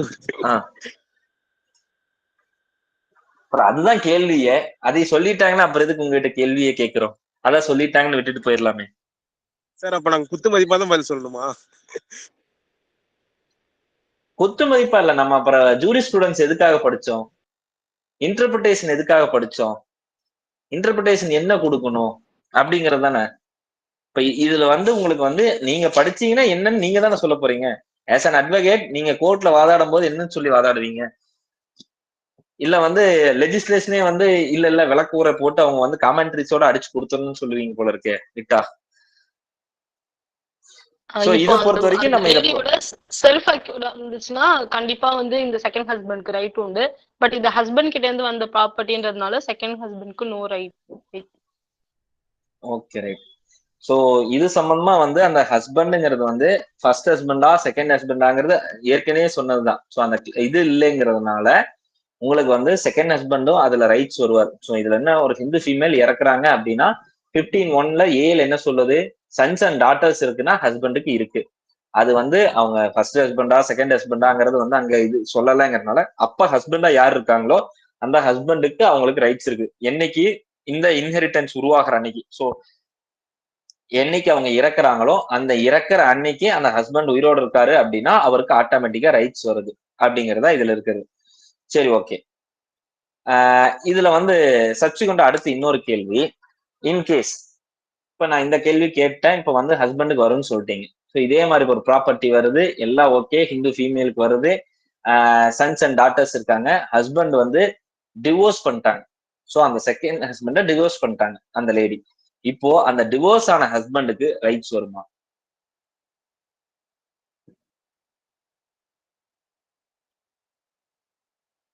கேள்வி புரிஞ்சுச்சா? வராதுன்னு நினைக்கிறோங்க சார். ஏன்னா டிவோர்ஸ் ஆன ஒய்ஃப்க்கு தான் வந்து இருக்குன்ற மாதிரி நம்ம ஆக்ட் தான் படிக்கிறோம். ஹஸ்பண்ட்க்கு வந்து அது ரைட்ஸ் இருக்கிற மாதிரி எங்கேயும் போடல. Okay sir. மகேஸ்வரன் சார் சொல்லுங்க சார். சார் வராதுன்னு தான் சொல்றோம் சார் நான். ஓகே, நீங்களும் வராதுன்னு சொல்றீங்க. ஓகே, யாராவது வரும்னு சொல்றீங்களா? சார் அந்த ஹஸ்பண்ட்ற மீனிங்ல இது டிவோர்ஸ் ஆன ஹஸ்பண்ட் அந்த மாதிரி யாரும் சொல்லல அப்படின்ற அந்த மாதிரி எடுத்துக்க முடியுமா? ஹஸ்பண்ட்னா அவங்களும் இன்க்ளூடட் தான். நீங்க கேள்வி நான் உங்ககிட்ட கேட்டா திரும்ப அதே கேள்வி என்கிட்ட கேக்குறீங்க. எனக்கு அந்த ஒரு டவுட் சார். ஒருவேளை அப்படி இருந்தா உங்களுக்கு வரும் அப்படின்னு சொல்ல வந்தேன் சார். ஏன்னா எங்க ஹஸ்பண்ட்றது நீங்க எந்த இன்டர்பிரேஷன் கொடுங்க, அவ்வளவுதான். நீங்க கன்வின்சிங்கா ஒரு இன்டர்பிரேஷன் எனக்கு கொடுத்தீங்கன்னா தெரிஞ்சு நாங்களே வரும் எடுத்துக்கிறோம், சார். அவ்வளவுதான். எனக்கு தெரிஞ்சு வரும். வரும் சார் அவங்களுக்கு. ஆமா. ஓகே, சரி, ஓகே, வரும். ஓகே சார், சொல்லுங்க சார். தமிழ் சார் ஏதோ சொல்ல வந்தீங்க. வராதுன்னு சொல்றேன் சார். வராதுன்னு சொல்றீங்க. Okay, right. ஸோ இதை தெரிஞ்சுக்கிறதுக்கு முன்னாடி ஜெனரல் கான்செப்ட் ஒன்று தெரிஞ்சுக்கங்க, சரிங்களா? டிவோர்ஸ்ட் வந்து ஹஸ்பண்டா இருந்தாலும் சரி, ஒய்ஃபா இருந்தாலும் சரிங்களா, ஒன்ஸ் டிவோர்ஸ் ஆயிடுச்சுன்னா அவங்களுக்கு இன்ஹெரிட்டன்ஸ்ல எந்த ஒரு ப்ராப்பர்ட்டி ரைட்ஸும் வராது. பை இன்ஹெரிட்டன்ஸ் அவங்களுக்கு எந்த ஒரு ரைட்ஸுமே கிடைக்காது. ஸோ அந்த பேசிக் கான்செப்டை எப்பவுமே புரிஞ்சுக்கங்க. ஸோ அது ஹஸ்பண்டா இருந்தாலும் சரி, ஒய்ஃபா இருந்தாலும் சரி, அவங்க ஒன்ஸ் டிவோர்ஸ் ஆயிட்டாங்கன்னா இன்ஹெரிட்டன்ஸ் அடிப்படையில் ஒரு ரைட்ஸுமே அவங்க கேட்க முடியாது. அதே மாதிரி ஆன்செஸ்ட்ரல் ரைட்ஸும் கேட்க முடியாது. இது வந்து ரெண்டு பேத்துக்குமே.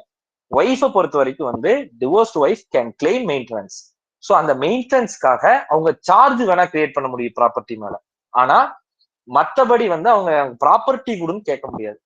she has the right to create a charge over the property for the arrears of maintenance. Maintenance வரணும், எனக்கு மெயின்டெனன்ஸ் கொடுக்கல, அந்த மெயின்டெனன்ஸ்க்கு வேண்டி இது மேல ஒரு சார்ஜ் கிரியேட் பண்ணி வைங்க அப்படின்னு தான் வந்து ஒரு டிவோர்ஸ் ஒய்ஃப் கேட்க முடியுமே தவிர அவங்க வந்து ரைட்ஸ் கேட்க முடியாது. சரிங்களா?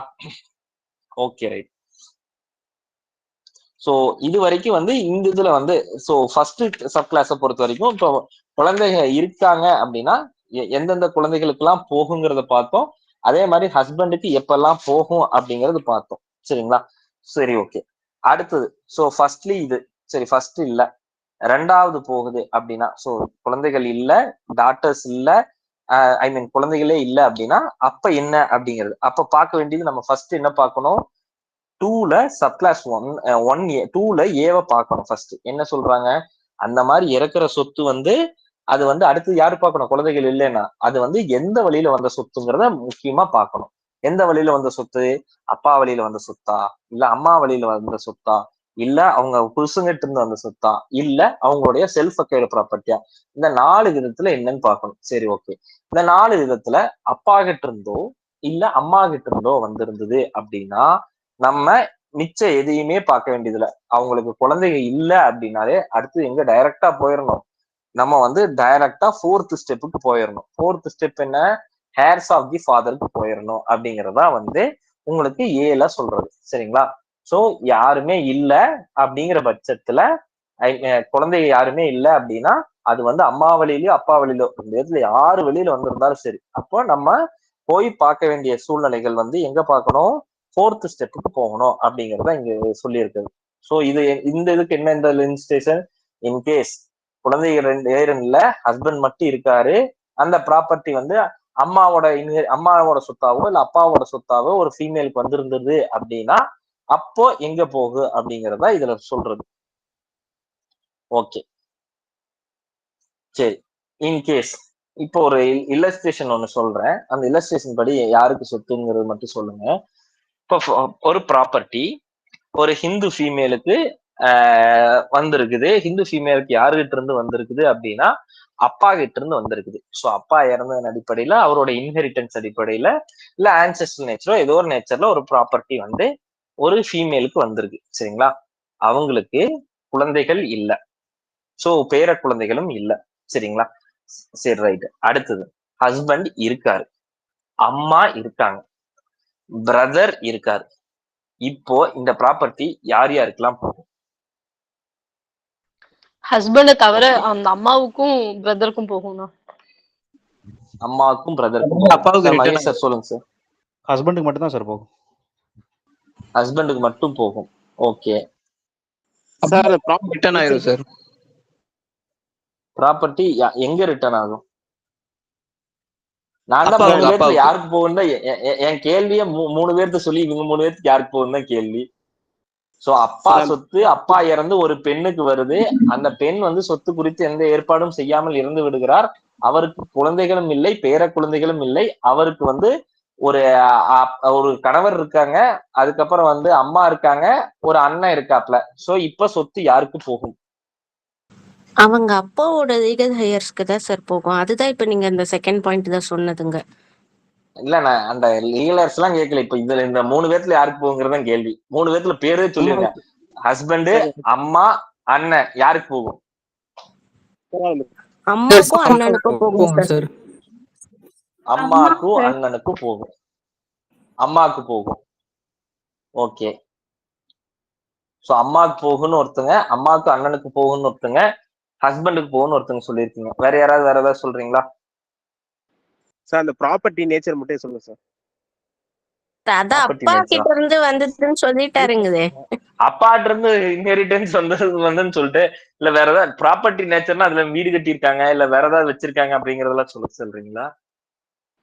இல்ல சார், இந்த யாருக்கிட்ட இது வந்துன்னு கேட்டேன் சார், கேட்கல sir. Okay, okay, right, okay, right. சரி, ஓகே. இன்னொரு கேள்வி. இன்கேஸ் ஒரு ப்ராப்பர்ட்டி, சரிங்களா, அந்த ப்ராப்பர்ட்டி வந்து அவங்க வந்து இப்போ அப்பா கிட்ட இருந்து ஒரு ப்ராப்பர்ட்டி வந்திருக்குது. சரிங்களா? அந்த ப்ராப்பர்ட்டில வந்த ஒரு இன்கம் வச்சு அவங்க வந்து ஒரு ப்ராப்பர்ட்டி பர்ச்சேஸ் பண்ணிருக்காங்க. சரிங்களா? அந்த ப்ராப்பர்ட்டி, சரிங்களா, அந்த ப்ராப்பர்ட்டி வந்து இருக்கு. இந்த 2 ப்ராப்பர்ட்டியை பொறுத்த வரைக்கும், அதாவது வந்து அப்பாட்ட இருந்த இந்த ப்ராப்பர்ட்டி அதை வந்து இன்கேஸ் வந்து அதை வித்தோ இல்ல அதுல வந்து இன்கம் ரைஸ் அவுட் ஆன அது அந்த ப்ராப்பர்ட்டி மொத்தமா இது பண்ணி அதன் அடிப்படையில ஒரு ப்ராப்பர்ட்டி பர்ச்சேஸ் பண்ணிருக்காங்க. சரிங்களா? அந்த ப்ராப்பர்ட்டி, சரிங்களா, இருக்கு. அந்த ப்ராப்பர்ட்டியை பொறுத்து அவங்க ஒண்ணுமே ஏற்பாடு பண்ணாம இறந்துட்டாங்க. சரிங்களா? சப்சிக்வெண்டா அவங்களுக்கு வந்து குழந்தைகள் இல்ல, ஹஸ்பண்ட், அம்மா, அதே அண்ணன் இருக்காங்க. இந்த ப்ராப்பர்ட்டி இப்ப யாருக்கு போகுது? சார் சொல்லுங்க சார் மகேஷ் சார். சார் இன்னொரு டைம் சொல்லுங்களேன் சார் கொஸ்டின். ஓகே. ஒரு ப்ராப்பர்ட்டி, ஐ மீன் என்னன்னா ஒரு ஹிந்து ஃபீமேலுக்கு ஒரு ப்ராப்பர்ட்டி வந்து அவங்க அப்பா இறந்ததன் அடிப்படையில் இன்ஹெரிட்டன்ஸ் அடிப்படையில் வருது. அந்த ப்ராப்பர்ட்டியை வித்து அவங்க ஒரு ப்ராப்பர்ட்டி வாங்குறாங்க. சரிங்களா? அதை ஃபுல்லா வித்துட்டாங்க. வித்து ஒரு ப்ராப்பர்ட்டியை வாங்கியிருக்காங்க. சரிங்களா? அந்த ப்ராப்பர்ட்டியை பொறுத்து அவங்க எந்த வித ஏற்பாடும் செய்யாம இறந்துடுறாங்க. சரிங்களா? இறந்ததுக்கு அப்புறம் அவங்களுக்கு வந்து குழந்தைகளும் இல்ல, பேர குழந்தைகளும் இல்ல. அவங்களுக்கு கணவர், அதுக்கப்புறம் பாத்தீங்கன்னா வந்து அம்மா, ஒரு அண்ணன், இவங்க எல்லாம் இருக்காங்க. இவங்கல்ல சொத்து யாருக்கு வரும்? ஹஸ்பண்டுக்கு போகும் சார். ஹஸ்பண்டுக்கு மட்டும் போகும் சார். ஹஸ்பண்டுக்கு மட்டும் போகும். ஓகே. சார் இல்லுஸ்ட்ரேஷன் சொன்னீங்களா, அது ரெண்டுமே ஹஸ்பண்ட் தான். அந்த ஏ இல்லுஸ்ட்ரேஷன்ல வராதவங்களை அடுத்ததுதான். மற்றபடி பிக்கு போகும்போது தான் அது வந்து எப்படி வந்ததோ அதுபடி போகும் சார். செக்ஷன் 15 ஏல சப்செக்ஷன் வராதப்ப படி அம்மாவுக்கு அண்ணனுக்கு மட்டும்தான் போகும், ஹஸ்பண்ட்க்கு நோ ரைட். ஓகே, ஹஸ்பண்டுக்கு ரைட் இல்ல, அம்மாவுக்கும் அண்ணனுக்கு மட்டும்தான் போகும். ஓகே, வேற யாராவது? சார் அந்த ப்ராப்பர்ட்டியே வந்துட்டு ஃபாதர் கிட்ட இருந்து வந்த ப்ராப்பர்ட்டி, அந்த ப்ராப்பர்ட்டியை வித்து இன்னொரு ப்ராப்பர்ட்டி வாங்கினாலும் அது ஃபாதர் கொடுத்த ப்ராப்பர்ட்டியா தான் கன்சிடர் பண்ணுவாங்க. ஸோ அதனால அம்மாவுக்கும் அண்ணனுக்கும் தான் சார் அது போகும், ஹஸ்பண்ட்க்கு வராது. Okay, right. சரி, ஓகே. வேற யாராவது?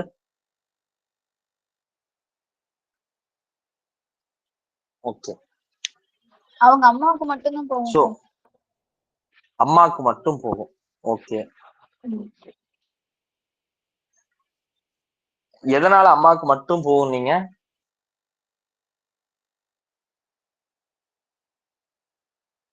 நீங்க கேப்பீங்க தெரிஞ்சிருந்தா நான் எல்லாத்துக்குமே போகும்னே சொல்லியிருப்பேன் சார்ன்றாதீங்க. அதாவது சார் அது என்னவோ female உண்மை சார். நீங்க கேப்பீங்கன்னு தெரிஞ்சிருந்தா எல்லாத்துக்கும் போகும்னு சொல்லியிருப்பேன் சார். பிரதருக்கு போக வாய்ப்பு இல்லை சார். அதனால ஓகே ரைட். ஹஸ்பண்டுக்கும் போகாது. ஆனா அம்மாவுக்கு போகும். அதான். ஆனா அம்மாவுக்கு ரைட். சரி ஓகே. சோ முதல்ல வந்து இந்த ப்ராப்பர்ட்டியோட நேச்சர் என்ன அப்படிங்கறதா. சோ இது செம்ம என்னன்னா, உங்களுக்கு வந்து நான் என்னோட கேள்வியில என்ன சொன்னேன், சோ அந்த ப்ராப்பர்ட்டியை வித்து அதன் அடிப்படையில தான் வாங்கினதுனால இந்த ப்ராப்பர்ட்டி வந்து இவங்களுடைய செல்ஃப் அக்வயர்ட்னு கருத முடியுமா, இல்ல வந்து அப்பாட்ட இருந்து வந்ததுதான் அப்படின்னு கருத முடியுமா அப்படிங்கிற கொஸ்டின் ஃபர்ஸ்ட் வரும். சரிங்களா? சோ அதுல இருந்தா இதை பர்ச்சேஸ் பண்ணாங்கன்னா இதுவும் ஃபாதர்ட்ட இருந்து வந்த ப்ராப்பர்ட்டின்னு தான் அசியூம் பண்ணப்படும். சோ அந்த ப்ராப்பர்ட்டியை பொறுத்த வரைக்கும் ஆஸ் யூஸ்வல், ஸோ ஃபாதர்கிட்ட இருந்து இன்ஹெரிட் பண்ணா என்ன ரைட்ஸோ அதே மாதிரி தான். ஸோ இதுல வந்து அம்மாவுக்கும் அண்ணனுக்கும் வந்து ரைட்ஸ் வரும். சரிங்களா? ஸோ நம்ம நேச்சர் ஆஃப் த ப்ராப்பர்ட்டியை அசஸ் பண்றதா நம்மளுடைய பெரிய வேலையா இருக்கும். இன்கேஸ் வந்து ஒரு ஹிந்து ஃபீமேல் இறக்குறாங்க, அவங்களுக்கு குழந்தை இல்லைன்னா அந்த இதுல பொறுத்த வரைக்கும் நம்ம வந்து நேச்சர் ஆஃப் ப்ராப்பர்ட்டி எதுல கொண்டு போய் நிறுத்துறோமோ அதை பொறுத்து யாருக்கு பங்குங்கிறது ஆட்டோமேட்டிக்கா முடிஞ்சு போகும். அப்ப நம்ம கொண்டு போய் நிறுத்த வேண்டியது இது இதுல இருந்து வந்ததுதான் அப்படிங்கறத நம்ம நிரூபிக்கணும். சரிங்களா? சோ அதுதான் வந்து நிறைய பிராக்டிக்கலா நம்ம பாக்குற ப்ராப்ளம்ஸா இருக்கும். அந்த இதுக்கு தான் நம்ம வந்து ப்ராப்ளம்ஸ்க்கான ஆன்சர்ஸ் அண்ட் சொல்யூஷன்ஸை நம்ம இது பண்ண வேண்டியது இருக்கு. சரி ஓகே. நம்ம வந்து இந்த 2 சப்கிளாஸ் பியும் பார்த்துடலாம். பியும் பார்த்துட்டா இன்னும் வந்து டீட்டெயில்டா இது சம்பந்தமா இன்னொரு 2-3 இல்லஸ்ட்ரேஷன்ஸ் எல்லாம் இருக்கு, பார்த்துடலாம். பி யாராவது வாசிக்கிறீங்களா?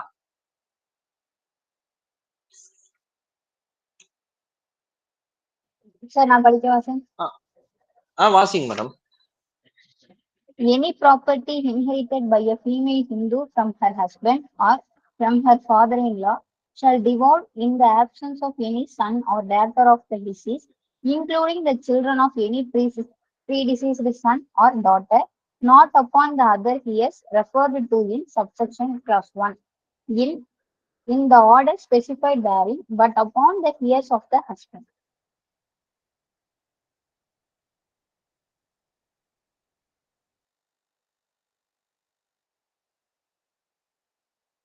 ஓகே. சோ இதுல வந்து சொல்றாங்க, இதுல என்ன சொல்றாங்க, ஒரு பெண்ணுக்கு வந்து ஒரு ப்ராப்பர்ட்டி வந்திருக்கு. அந்த ப்ராப்பர்ட்டி யாருகிட்ட இருந்து வந்திருக்கு, ஒரு அந்த ப்ராப்பர்ட்டி வந்து அவங்களுடைய ஹஸ்பண்ட் கிட்ட இருந்தோ அல்லது அவங்களுடைய மாமனாரிடம் இருந்தோ, ஸோ கணவரிடம் இருந்தோ இல்ல மாமனாரிடம் இருந்தோ ஒரு சொத்து வந்திருக்குது அப்படின்னா அந்த சமயங்கள்ல அவங்களுக்கு வந்து குழந்தைகள் இல்லை, ஸோ சன்னோ டாட்டோ இல்லை அப்படிங்கிற பட்சத்தில் அந்த சொத்து எப்படி போகணுங்கிறாங்க, சப்செக்ஷன் 1ல சொல்லியிருக்க ஆர்டர் படி போகக்கூடாது. அதுக்கு பதிலா எப்படி போகணும், ஒரு இந்த கணவரினுடைய வாரிசுகள் யாரோ அவங்களுக்கு தான் போகணும் அப்படிங்கறத சொல்றாங்க. ஓகேங்களா?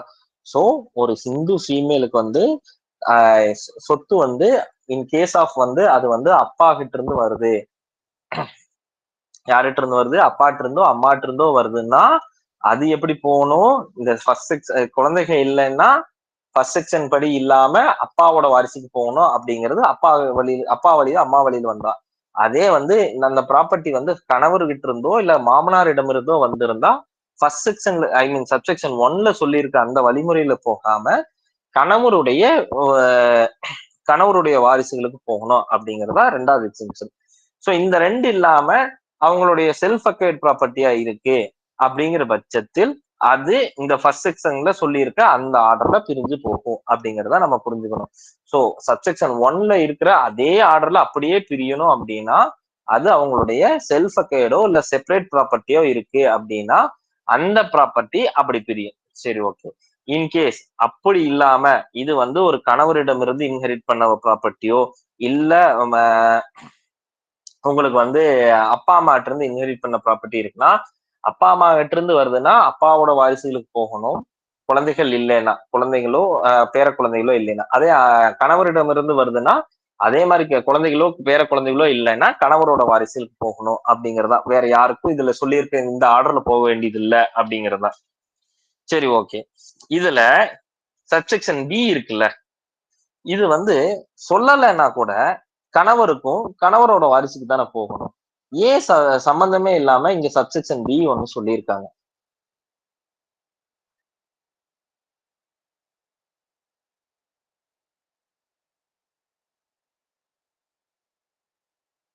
சார் என் கேள்வி புரியல சார். புரிஞ்சுதா? இல்ல புரியல சார்.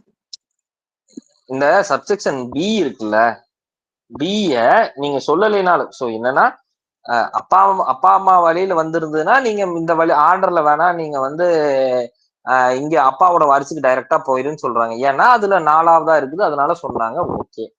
இதுல கணவர்கிட்ட இருந்தோ இல்ல மாமனார்கிட்ட இருந்தோ சொத்து வந்திருந்ததுன்னா இதுல சொல்லியிருக்க வழியில வேணா ஹஸ்பண்டோட ஹேர்ஸ் போங்க அப்படின்னு சொல்லியிருக்காங்க. இத சொல்லணும்னா கூட அந்த ஆர்டர்லயே பார்த்தாலும் அடுத்து ஹஸ்பண்டோட ஹேர்ஸ் தானே இருக்காங்க. அப்ப எதுக்காக இந்த சப்செக்ஷன் பி ஒன்னு சொல்லணும்?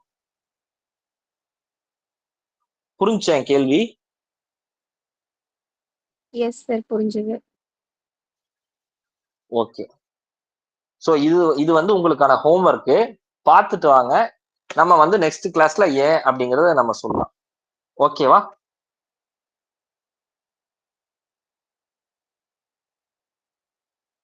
ஓகே. சோ உங்களுக்கான 2 ஹோம்ஒர்க் கொடுத்துருக்கேன். 2 ஹோம்ஒர்க்கையும் பார்த்துட்டு வாங்க. நம்ம நெக்ஸ்ட் கிளாஸ்ல பேசுவோம். ஓகே. சரி, ஓகே. இந்த இந்த செக்ஷன் இருக்குல்ல, சோ இந்த செக்ஷன் வந்து ஹிந்து மேலுக்கு ஒரு மாதிரி இருக்கு, ஃபீமேலுக்கு ஒரு மாதிரி இருக்கு.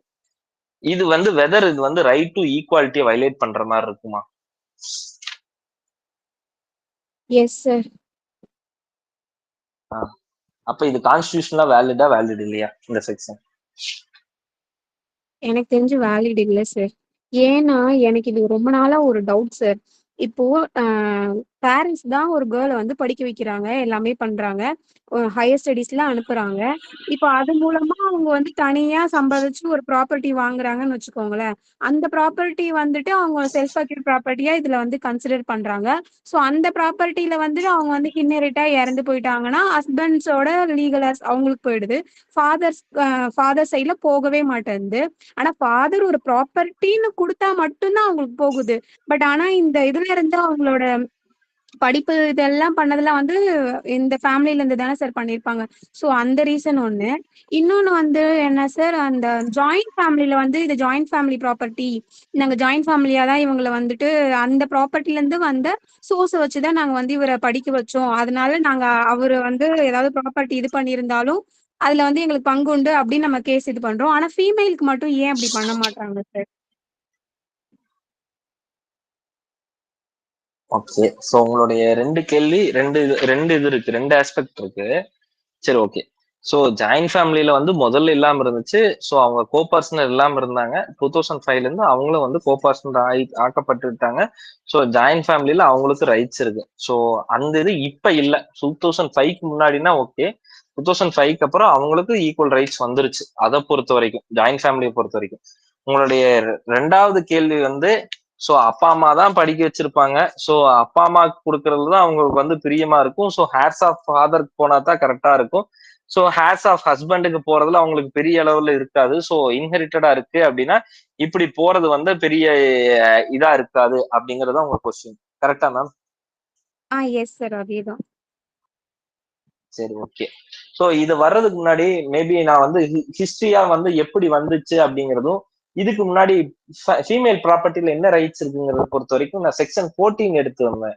அப்போ சொல்லியிருப்பேன் ஒரு சில விஷயங்கள. என்னன்னா ஃபீமேலுக்கு வந்து எந்தெந்த ப்ராப்பர்ட்டி விற்கிறதுக்கு எப்ப ரைட்ஸ் இருந்தது அப்படிங்கிறது. ஏன்னா நம்ம வந்து எடுத்தோம் கவுத்தோம் இது அப்படியே வரல. பட் நாளடைவுல இது வந்து வந்த இதுதான். சோ இது வந்து இந்த 1956ல வந்த டைம்ல இந்த ரைட்ஸ் கூட பெண்கள்கிட்ட இல்ல. சோ அவங்களோட ப்ராப்பர்ட்டி அவங்களுக்கு விற்கிறதுக்கே ரைட்ஸ் கிடையாது. சோ அவங்களுக்கு ஸ்ரீதனா ப்ராப்பர்ட்டியாவோ இல்ல வந்து அவங்களோட செல்ஃப் அக்வைர்ட் ப்ராப்பர்ட்டியாவோ இருந்தாலுமே 1956 வரைக்கும் பெண்கள் ஒரு ப்ராப்பர்ட்டியை விற்கணும்னா ஹஸ்பண்ட் வந்து பர்மிட் பண்ணாதான் விற்க முடியும். சோ அந்த மாதிரி ஒரு மேல் சாவனிஸ்டிக் சொசைட்டில இருந்து தான் வந்ததுனால சோ இது வந்து அதே மாதிரியே வந்துடுச்சு. சோ அதுல இருந்து கொண்டு வந்ததுலதான் வந்து சோ ஃபர்ஸ்டா வந்து அவங்களுடைய ப்ரிஃபரன்ஸ் வந்து ஹஸ்பண்டுக்கு தான் இருக்கும். சோ ஏன்னா அன்னைக்கு இருந்த காலகட்டங்கள்ல வந்து சோ அவங்க எல்லாமே வந்து ஹஸ்பண்ட் வீட்டுக்கே தான் எல்லாமே பண்ணிட்டு இருந்ததுனால சோ அவங்களுடைய செல்ஃப் அக்வைர்டை பொறுத்த வரைக்கும் வந்து ஹஸ்பண்டோட ஃபேமிலிக்கு தான் வந்து அவங்க ப்ரிஃபர் பண்ணுவாங்க அப்படிங்கிற அந்த ஒரு மனோபாவத்தை வச்சு கொண்டு வந்ததுதான். சோ அது இன்னைக்கு வந்து அது பகுப்பாய்வுக்கு உட்படுத்தணுமா வேணாமாங்கிறது வந்து கேள்விகள் தான். சோ அது வந்து நிறைய மாற்றங்கள் உட்பட்டதுதான். சோ இன்ஹெரிட்டன்ஸ்ல வந்து அது கண்டிப்பா ஒரு கொஸ்டினபிளா இருக்கிறதா. சோ அது கான்ஸ்டிடியூஷனல் வேலிடிட்டியில அதுவும் one of the point. But constitutional validity இதை சேலஞ்ச் பண்ண ஒரு கேஸ் வந்து சொல்றேன், நோட் பண்ணிக்கோங்க. Somubhai Yashwant Jadhav versus Bala Govinda Yadav. Somubhai Yashwant Jadhav versus Bala Govinda Yadav. So நீங்க கேட்ட இது எல்லா கொஸ்டினையும் வந்து அதுலயும் ரைஸ் பண்ணியிருப்பாங்க. ஸோ இந்த மாதிரி வந்து அம்மா அப்பா கிட்ட வந்துச்சுன்னா அதை வந்து இவங்களுக்கு இது பண்றதோ இருக்கட்டும், இல்ல ஹஸ்பண்ட் கிட்ட இருந்து வர்றது சொத்தை பொறுத்த வரைக்கும் சொல்றதா இருக்கட்டும். ஸோ இது எல்லாமே டிஸ்கிரிமினேஷனா வருது. ஸோ நீங்க ஜெண்டர் பேஸ் பண்ணி வந்து இதெல்லாம் பண்றீங்க அப்படிங்கறது ரைஸ் பண்ணியிருப்பாங்க. ஸோ இந்த கேஸ்ல வந்து இது எல்லாத்தையும் டிஸ்கஸ் பண்ணி இருந்தாலும் இது கான்ஸ்டிடியூஷனலா வேலிடு தான் அப்படின்னு டிக்ளேர் பண்ணியிருப்பாங்க இந்த கேஸ்ல. இது வந்து பாம்பே ஹைகோர்ட்ல முடிஞ்சது. ஏஆர் 1983 பாம்பே 156. ஸோ அதுக்கு இதை தாண்டி வேற எங்கேயும் வந்து இதை வந்து பெருசா சேலஞ்ச் பண்ணல. இதோட கான்ஸ்டிடியூஷனல் வேலிடிட்டி அங்க ஒரே ஒரு இடத்துல மட்டும்தான் சேலஞ்ச் பண்ணப்பட்டது. அங்கேயும் வந்து ஹெல்ப் பண்ணிட்டாங்க. மேபி நாளடைவுல சட்டங்கள்ல இதை வந்து மேபி மாற்றங்கள் கொண்டு வரலாம். ஸோ இந்த இன்ஹெரிட்டன்ஸ் பொறுத்த வரைக்கும் மேல்ல இருந்த ஒரு கம்ப்ளீட்னஸ் இல்லை. அதே மாதிரி இதுல வந்து ஃபீமேல் பொறுத்த வரைக்கும் என்னன்னா, இப்போ வந்து குழந்தைகளுக்கோ பேர குழந்தைகளுக்கோ இருக்குது.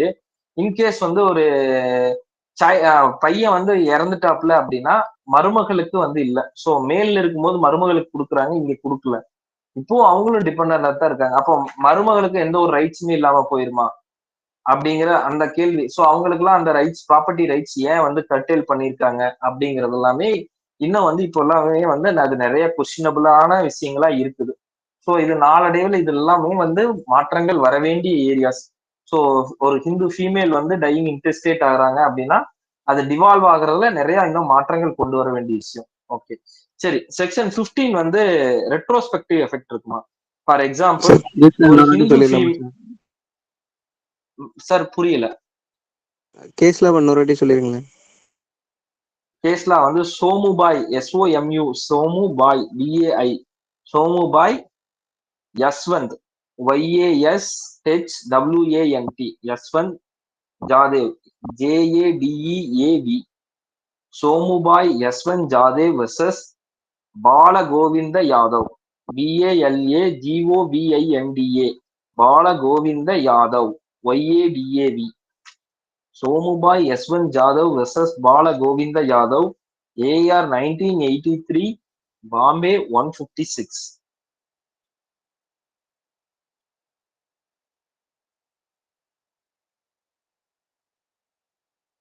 ஓகே, சரி. சோ இந்த செக்ஷன் இருக்குல்ல, இந்த செக்ஷன் பொறுத்த வரைக்கும் இது வந்து ஃபார் எக்ஸாம்பிள் இது வந்து ரெட்ரோஸ்பெக்டிவ் நேச்சர் கொடுக்க முடியுமா? அதாவது வந்து ஒரு ஹிந்து ஃபீமேல் 1956க்கு முன்னாடி இறந்துடுறாங்க. ஒரு 1955லயோ 54லயோ இறந்துட்டாங்கன்னு வச்சுக்கோங்க.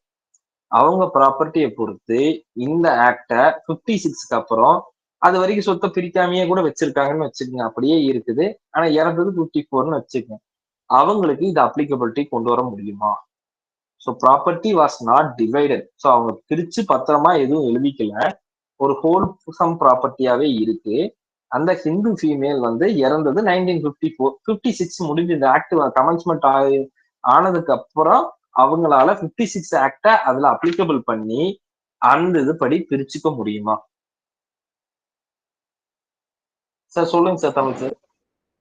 முடியும் சார். அவங்க என்னைக்கு இறக்குறாங்களோ அப்பயே அந்த ப்ராப்பர்ட்டி வந்து பிரிஞ்சுட்டுங்கிற மாதிரி தான் அர்த்தம்னு சொல்லிட்டு நீங்க முன்னாடி கூட சொல்லியிருக்கீங்க ஹிந்து மேலுக்கு. அதனால இது ரெட்ராஸ்பெக்டிவ் தான் வரும்னு சொல்றேன் சார். சார் நீங்க சொல்ற ரெண்டு பதிலுக்கு பதிலே கான்ட்ராடிக்டரி ஆகுது. இறக்குறது முன்னாடியே இறந்துட்டாங்கன்னு சொல்லிட்டேன். 54ல இறக்குறாங்க, 56ல சட்டம் வருது, 56 வரைக்கும் பிரிக்காம வச்சிருக்காங்க. இறந்ததெல்லாம் இறந்துட்டாங்க, வாரிசுகள் யாரும் அவங்களுக்குள்ள பிரிக்காம அப்படியே ஹோல்சமா வச்சிருக்காங்க. சரிங்களா? அப்போ இவங்க 56ல எனக்கு எல்லாம் ரைட்ஸ் வந்துருச்சுன்னு இதுல இருக்கிற வாரிசுகள்ல எனக்கு ரைட்ஸ் கேட்க முடியுமா அப்படிங்கறத என் கேள்வி. சார் 1956க்கு அப்புறம் தானே பெண்களுக்கு வந்து ப்ராப்பர்ட்டி ரைட்டே கொடுக்குறாங்க. ஸோ அதுக்கு முன்னாடினா அவங்களுக்குன்னு அப்சல்யூட்டா அவங்க சேல் பண்ற மாதிரி எதுவுமே ப்ராப்பர்ட்டி ரைட்டே அவங்களுக்கு இல்ல சார். ஸோ அப்போ அவங்க பேர்ல ரெட்ராஸ்பெக்டிவ் ப்ராப்பர் இல்ல சிம்பிள், அவங்க பேர்ல ப்ராப்பர்ட்டியே இருக்க கூடாது. இல்ல இன்கேஸ் அது ஒரு ஸ்ரீதனா ப்ராப்பர்ட்டியோ இல்ல செல்ஃப் அக்வைர்ட் ப்ராப்பர்ட்டியோ இருக்குன்னு வச்சுக்கோங்க, இல்ல அப்பா எழுதி வச்ச ப்ராப்பர்ட்டினே வச்சுக்கோங்க, அவங்களுக்கு சீதனமாவே வந்த ப்ராப்பர்ட்டியா இருக்கட்டும், அந்த ப்ராப்பர்ட்டியை பொறுத்து ஒண்ணும் எழுதி வைக்காம இறந்துட்டாங்க சரிங்களா. அந்த ஒண்ணு எழுதாம இறந்துட்டாங்க அப்படின்னா இதுல இருக்கிற ஹேர்ஸ் படி, அதாவது வந்து 56ல இருக்கிற ஹேர்ஸ் படி வந்து 56ல கிளைம் பண்ண முடியுமா, இல்ல இறந்த தேதியில என்ன ரைட்ஸ் இருந்துச்சோ 54ல என்ன ரைட்ஸ் இருந்துச்சோ அதன் அடிப்படையில கிளைமா அப்படிங்கிறதா. வெதர் இந்த ஆக்ட் வந்து ரெட்ரோஸ்பெக்டிவா பொருந்துமா அப்படிங்கறதா கேள்வி. இல்ல சார் போகாது. ஓகே ரைட், ரெட்ரோஸ்பெக்டிவா போகாது. ஸோ 54ல என்ன சட்டமோ அந்த சட்டத்தின் அடிப்படையில் தான் போகும். 56 ஆக்ட் அவங்களுக்கு அப்ளிகபிள் ஆகாது 56 வரைக்கும் பிரிக்காமையே வச்சிருந்தாலும். அதான் எல்லாருமே சொல்றது. ஓகே, ஸோ இத ஹெல்ப் பண்ண கேஸ் வந்து ரேணுகா சாட்டர்ஜி வெர்சஸ் ஏகே குப்தா. அந்த கேஸ்லயும் சதீஷ் சந்திர கோரல் விசஸ் ஸ்ரீமதி பீனாபாணி கோரல். சதீஷ் சந்திர கோரல், சதீஷ் SATHISH, சதீஷ் சந்திர CHANDRA, சந்திர கோரல் GORAL, சதீஷ் சந்திர கோரல் விசஸ் ஸ்ரீமதி பீனாபாணி BINAPANI, பீனாபாணி கோரல் GORAL. சதீஷ் சந்திர கோரல் விசஸ் ஸ்ரீமதி பீனாபாணி கோரல் AR 1964, Patna 473.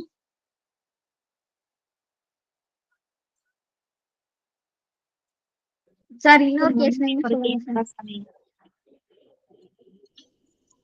மேம் புரியல. ரேணுகா சட்டர்ஜி என்ன சம்திங் நேம் சொன்னீங்க. Renuka Chatterjee versus AK Gupta. Renuka Chatterjee versus RENUKA, Renuka Chatterjee CHATTARJEE. Renuka Chatterjee versus AK Gupta GUPTA, AK Gupta AR 1961, Patna 498. AR 1961, Patna 498.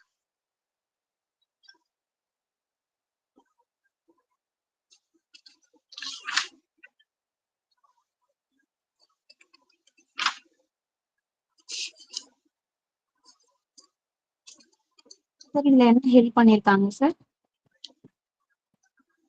இந்த ரெண்டு கேஸ்லயும் வந்து உங்களுக்கு வந்து ரெட்ரோஸ்பெக்டிவ் இல்ல, ப்ராஸ்பெக்டிவ் மட்டும்தான்.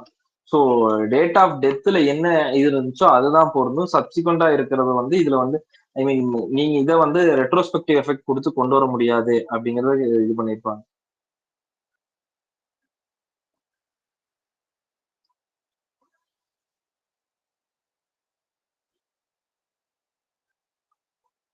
சரி ஓகே. அடுத்து ஒரு இல்லஸ்ட்ரேஷன் ஒண்ணு. ஸோ என்ன அப்படின்னா வந்து ஒரு ப்ராப்பர்ட்டி இருக்கு சரிங்களா. அந்த ப்ராப்பர்ட்டி வந்து யாருக்கு வருது அப்படின்னா ஒரு ஹிந்து ஃபீமேலுக்கு வந்து வந்திருக்கு. ஸோ அவங்க ஹஸ்பண்ட் கிட்ட இருந்து வந்த ப்ராப்பர்ட்டி. ஸோ அவங்க வச்சு அனுபவிச்சுட்டு இருக்காங்க சரிங்களா. அவங்க வந்து இறந்து போறாங்க, சொத்து குறித்து எந்த ஏற்பாடும் செய்து வைக்காம சரிங்களா.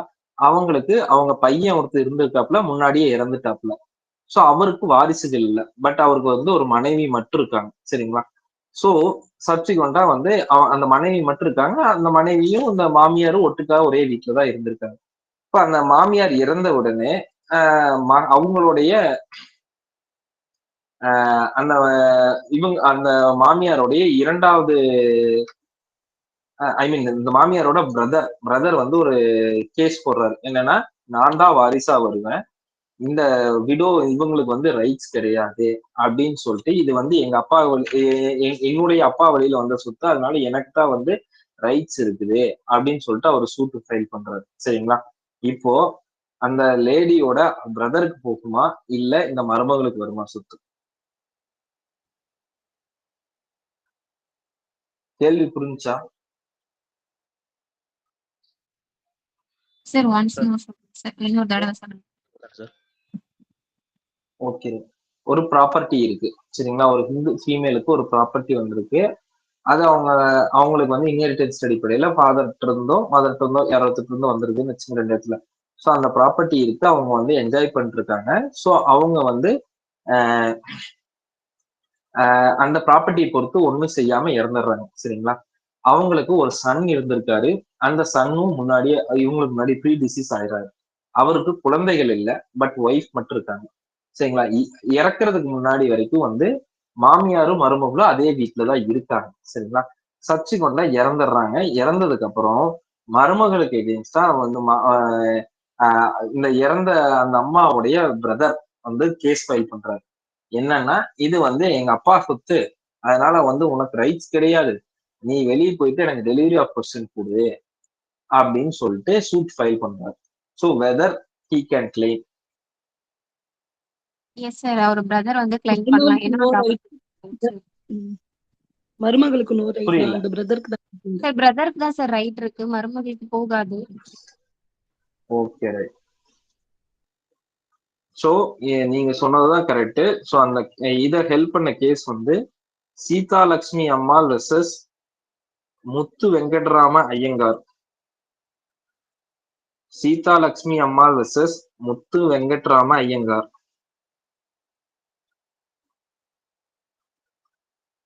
AR 1998, Supreme Court 1692.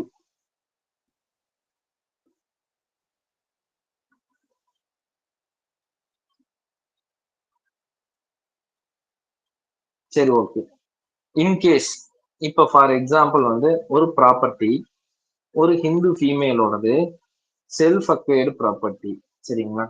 அவங்க திருமணமாகுது, திருமணமாகி கணவரோட வந்து பிரச்சனையாகி அவங்க வந்து டிவோர்ஸ் வாங்கல, பிரிஞ்சு வாழ்ந்துட்டு இருக்காங்க அவங்க அம்மா கூட சரிங்களா. இப்போ அவங்களுக்கு குழந்தைகள் இல்லை, அவங்க சொத்து குறித்து எந்த ஏற்பாடு செய்யாம இறந்துட்டாங்க சரிங்களா. இந்த சொத்து எனக்கு பங்கு இருக்கு அப்படின்னு சொல்லிட்டு கணவர் கேட்க முடியுமா? கேட்க முடியாதுண்ணா. என்னன்னா, குழந்தைங்க இருந்தா மட்டும்தான் ஒரு ஹிந்து ஃபீமேலோட சொத்துல ஹஸ்பண்ட் ரைட் கேட்க முடியும். இங்க குழந்தைங்க கிடையாது, அதனால டிவோர்ஸ் ஆனாலும் ஆகலனாலும் நோ ரைட் ஹஸ்பண்ட். அதுக்கப்புறம் பாத்தீங்கன்னா செக்ஷன் 15ல 1A தேர்டா வந்து தந்தை தாய் வருவாங்க. அப்ப தந்தை இல்ல, அம்மா மட்டும் இருக்காங்கன்றதுனால அம்மா கெட் ரைட். ஓகே, என்னோட கேள்வி வந்து இன்னொருக்கா வந்து முழுசா புரிஞ்சுட்டு பதில் சொல்லுங்க.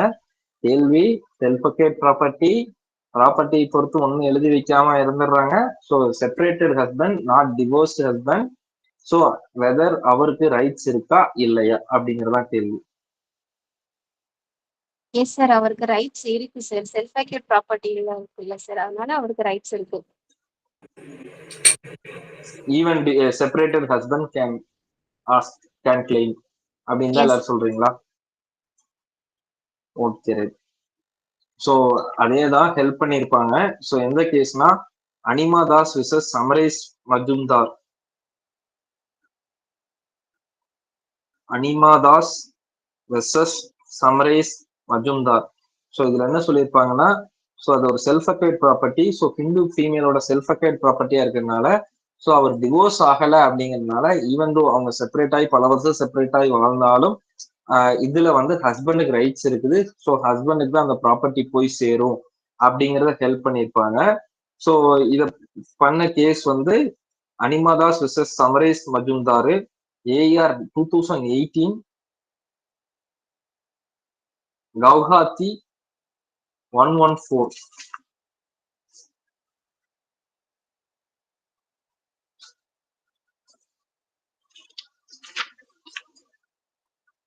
சரி ஓகே. ஸோ இதுல இருக்கிறத சப்சிக்வெண்டா பாக்குறதுக்கு முன்னாடி செக்ஷன் 16 பார்த்துட்டு வந்துடலாம். ஸோ செக்ஷன் 16 இது எப்படி பிரியணுங்கிறது சம்பந்தமா தான் சொல்லியிருப்பாங்க. ஸோ நம்ம இதை இது வரைக்கும் பார்த்த இதே தான். ஸோ அதை மட்டும் 16 மட்டும் நம்ம ரீட் பண்ணிட்டு அப்படியே 15 வந்துக்கலாம். ஸோ ஓகே, 16 யாராவது ரீட் பண்றீங்களா?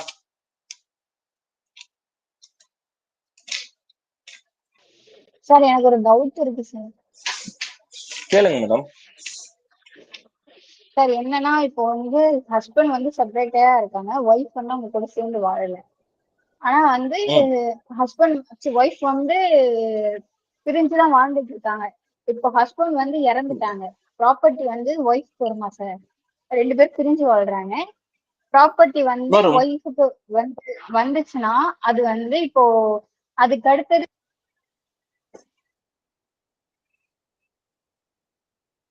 மேம் வாய்ஸ் பிரேக் ஆயிடுச்சு. சார் இப்போ வந்து ஃபர்ஸ்ட் ஹஸ்பண்ட் கூட சேர்ந்து வாழல, செப்பரேட்டட்ல இருக்காங்க.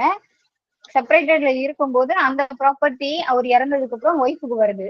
ஒய்ஃப் வந்து அதுக்கப்புறம் வந்து ஒரு கல்யாணம் பண்ணிக்கிறாங்க. அந்த இப்போ ஒய்ஃப் இறந்ததுக்கு அப்புறம் இந்த ப்ராப்பர்ட்டி செகண்ட் ஹஸ்பண்டுக்கு போமா? ஆமா, போமா சார். ஒய்ஃப் இறந்ததுக்கு அப்புறம் வந்து சரிங்களா, அது யாருகிட்ட இருந்து வந்த ப்ராப்பர்ட்டி அப்படிங்கிறது ஃபர்ஸ்ட். சரிங்களா, அப்ப அந்த மாதிரி யாருகிட்ட இருந்து வருது அப்படிங்கிறது பார்க்கும்போது உங்களுக்கு அந்த நேச்சர், குழந்தைகள் இல்ல, குழந்தைகள் இருந்தா குழந்தைகளுக்கு போகும். ஸோ இன்கேஸ் ஆஃப் குழந்தைகள் இல்ல அப்படின்னா யாருக்கு போகணும் அப்படிங்கறது அங்க சொல்லியிருப்பாங்க. யாருக்கு போகணும்? ஹஸ்பண்டுக்கு போகணும். ஹேர்ஸ் ஆஃப் ஹஸ்பண்டுக்கு போகணும், அதான சொல்லியிருக்காங்க.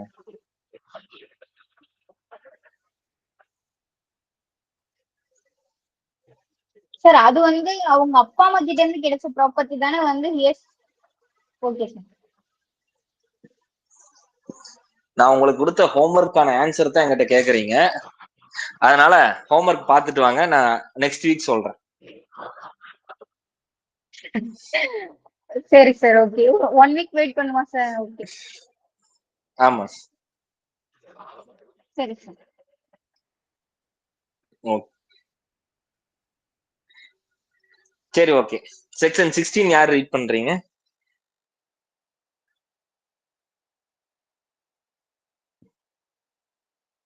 யாருமே ரீட் பண்ண தயாரா இல்லையா? சார் நான் படிக்கிறேன் சார். ஓகே, படிங்க. Section 16, order of succession and manner of distribution among heirs of the female Hindu. The order of succession among the heirs referred to in section 15 shall be, and the distribution of the intestate's property among those heirs shall take place according to the following rules, namely: Rule 1. Among the heirs specified in subsection 1 of the section 15, those in entry 1 shall be preferred to those in any succeeding entry, and those including in the same entry shall take simultaneously.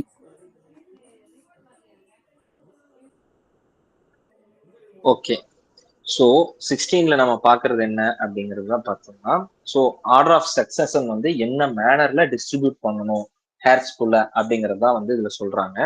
So என்ன சொல்றாங்க, section 15ல சொல்லியிருக்க ஹேர்ஸ்ல அவங்களுக்கு எப்படி வந்து order of succession இருக்கணும், எப்படி வந்து அதை டிஸ்ட்ரிபியூட் பண்ணணும் ப்ராப்பர்ட்டிஸை, இல்லை அது எப்படி டேக் பிளேஸ் பண்ணணும், ஸோ அப்படிங்கிற ரூல்ஸை தான் வந்து இந்த இதுல பார்க்க போறோம். ரூல் 1 என்ன சொல்றாங்க, among the hairs specified in subsection 1. So section 15ல subsection 1ல சொல்லியிருக்கிற ஹேர்ஸ்ல ஸோ ஒரு என்ட்ரியில இருக்கிற இது வந்து ப்ரிஃபர் பண்ணும். So those in one entry shall be prefer to those in any succeeding entry.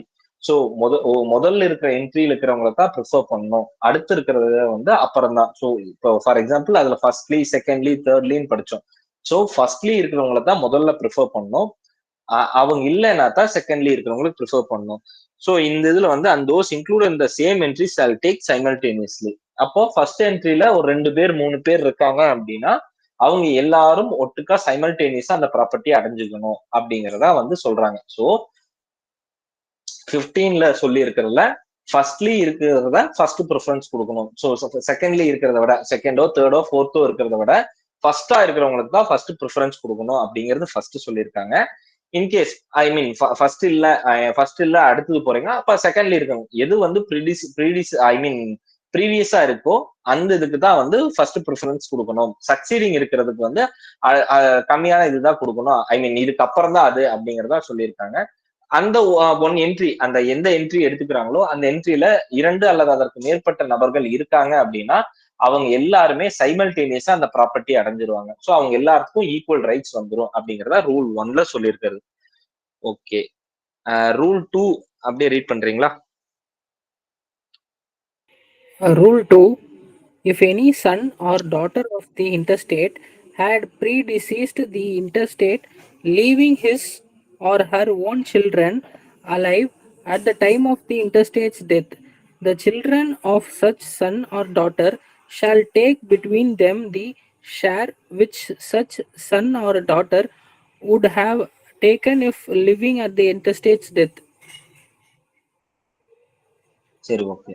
So இதுல என்ன சொல்றாங்க அப்படின்னா, ஏதாவது மகனோ மகளோ அவங்களுடைய வாரிசுகள், அதாவது அவங்களுக்கு ஒரு குழந்தைய பையனோ பொண்ணையோ விட்டுட்டு இறந்துட்டாங்க அப்படின்னா அவங்க எப்படி எடுத்துக்க முடியும், எந்த அளவுக்கு சொத்து அவங்களால எடுத்துக்க முடியும். ஃபார் எக்ஸாம்பிள், ஒரு பையன் இருக்காங்க, அந்த இறந்த உமனுக்கு ஒரு பையன் இருக்காங்க, அந்த பையன் வந்து இறந்துட்டாரு. அவருக்கு இறக்கும் போது ஒரு 2 பசங்கன்னு வச்சுக்கங்க.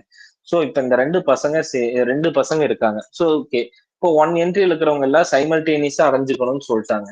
அப்போ அந்த மாதிரி இருக்கும்போது வாரிசு சைமல்டேனியஸா இருந்தா, அப்போ அந்த பையனுக்கு வந்து 2 வாரிசு இருக்காங்கன்னா அந்த 2 பேருக்கும் வந்து இதுல வந்து ஈக்குவல் ஷேர் வந்துருமா அப்படின்னா இல்ல. அப்போ அந்த இறந்த பையன் வந்து உயிரோடு இருந்திருந்தா அவருக்கு எவ்வளவு ஷேர் வந்திருக்குமோ அந்த ஷேரை தான் இவங்க 2 பேர் ஐ மீன் அவரோட வாரிசுகள் எத்தனையோ, சோ அவருக்கு 2 பசங்களா இருக்கலாம், 4 பசங்களா இருக்கலாம், 10 பசங்களா கூட இருக்கலாம், அவங்க எல்லாரும் சேர்ந்து இவர் ஒருத்தருக்கு என்ன ஷேர் வந்திருக்குமோ அந்த ஷேரை தான் எடுத்துக்க முடியும். சோ பை ஸ்ட்ரைப்ஸ், நம்ம ஏற்கனவே வந்து மேல் இதுல பார்த்திருப்போம், பை ஸ்ட்ரைப்ஸ்ல எடுத்துக்கணும் அப்படிங்கிறது. சோ அந்த அந்த இதுல வந்து எவ்வளவு வந்திருக்குமோ அதே அளவுக்கு தான் இவங்க வந்து எடுத்துக்க முடியும் அப்படிங்கறத இங்க சொல்லியிருப்பாங்க. சரிங்களா? ஓகேவா?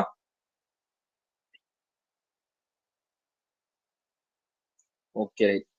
ஸோ ரூல் த்ரீ யார் ரீட் பண்றீங்க?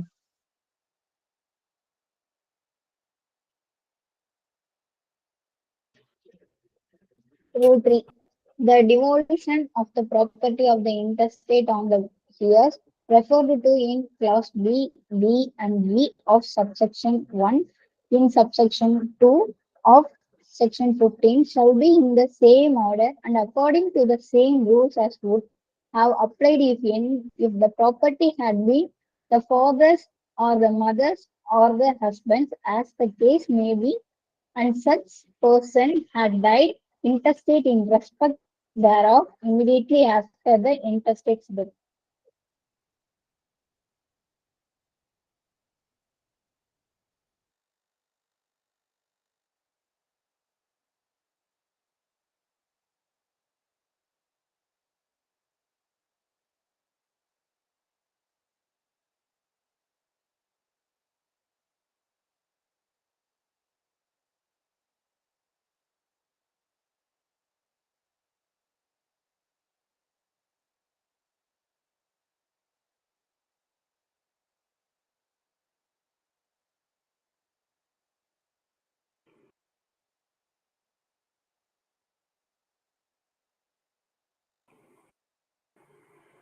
Sir,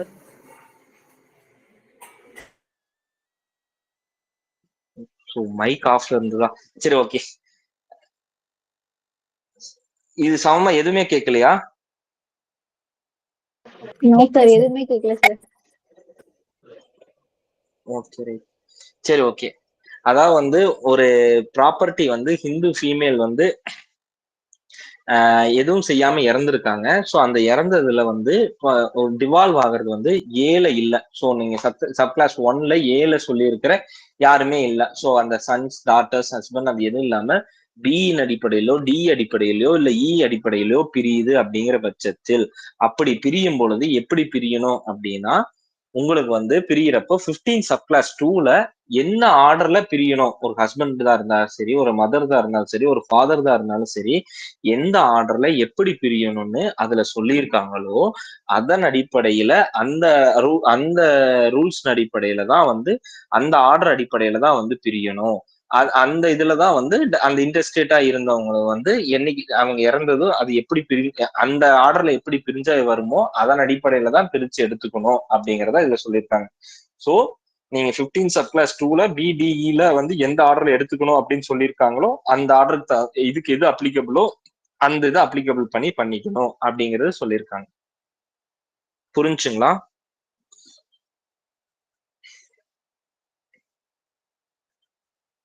okay. ஸோ இந்த 16 பொறுத்த வரைக்கும் மொத்தமா என்ன? ஸோ ரூல் 1ல என்ன சொல்றாங்க? ரூல் 1ல என்னன்னா 1 என்ட்ரி ஃபர்ஸ்ட் என்ட்ரில இருக்கிறதா. ஸோ அந்த 5 என்ட்ரி இருக்குன்னா 5 என்ட்ரில முதல்ல இருக்கிற என்ட்ரி இருக்கிறது தான் ப்ரிஃபரன்ஸ். அதுக்கப்புறம் தான் அடுத்தது பார்க்கணும். முதல்ல அதுக்கு முன்னத்த என்ட்ரில இல்லைன்னா தான் அடுத்த என்ட்ரிக்கு போகணும் அப்படிங்கிறது இது. அதே மாதிரி ஒரு என்ட்ரில எத்தனை பேர் இருக்காங்களோ அவங்க எல்லாம் சைமல்டேனியஸா அடைஞ்சிக்கணும் அப்படிங்கிறது ஒரு இது. ஸோ இது வந்து ரூல் 1. ரூல் 2 பொறுத்த வரைக்கும் என்ன? உங்களுக்கு வந்து இன்கேஸ் வந்து சில்ட்ரன்ஸ் இறந்த சில்ட்ரன்ஸ் வர்றாங்க அப்படின்னா அவருக்கு எத்தனை சில்ட்ரன்ஸ் இருந்தாலும் சரி, இந்த இறந்த நபர் எவ்வளவு எடுத்துக்கு வர சொத்து, அது உயிரோட இருந்திருந்தா அவருக்கு எவ்வளவு சொத்து போகுமோ அந்த சொத்து தான் அவருக்கான வாரிசுகள் எத்தனை பேர் இருக்காங்க அவங்க எல்லாரும் சேர்ந்து அதே அளவுக்கு தான் அடைஞ்சிக்க முடியும் அப்படிங்கிற செகண்ட் ரூல். தேர்ட் ரூல் பொறுத்த வரைக்கும் என்னன்னா, உங்களுக்கு 15(1)ல வந்து பிஓ டிஓ இஓ அந்த அடிப்படையில வந்து சொத்து பிரியுது அப்படின்னா அது வந்து 15 சப்ளாஸ் 2ல என்ன ஆர்டர் என்ன ரூல் படி போகணும் பிரியணும் அப்படின்னு சொல்லியிருக்காங்களோ அந்த ஆர்டர் அந்த ரூல் படி தான் வந்து பிரிச்சு எடுத்துக்கணுமே தவிர அதுல இருந்து மாறுபட்டு போகக்கூடாது அப்படிங்கறத ரூல் 3ல சொல்லியிருக்காங்க. ஸோ 15 பொறுத்த வரைக்கும் யார் யாருக்கு ஷேர் போகணும், அது வந்து அந்த இதுக்கு வந்து எக்ஸம்ஷன்ஸ் என்ன, எந்த இதுல எடுக்கணும் அப்படின்னு சொல்லியிருப்பாங்க. அப்படி பிரியறது எந்தெந்த ப்ரொசீஜர் அடிப்படையில பிரியணுங்கிறத வந்து 16(1), 2, 3ல சொல்லியிருப்பாங்க. ஸோ இதுதான் வந்து ஒரு ஹிந்து ஃபீமேல் வந்து இறக்குறாங்க, எந்த ஒரு ஏற்பாடு செய்யாம இறக்குறாங்க அப்படின்னா அது வந்து டிவால்வ் ஆக வேண்டிய ப்ரொசீஜர் அப்படிங்கிறது சொல்லியிருப்பாங்க. ஸோ இந்த 15 and 16ல யாருக்கா ஏதாவது டவுட்ஸ் இருக்கா?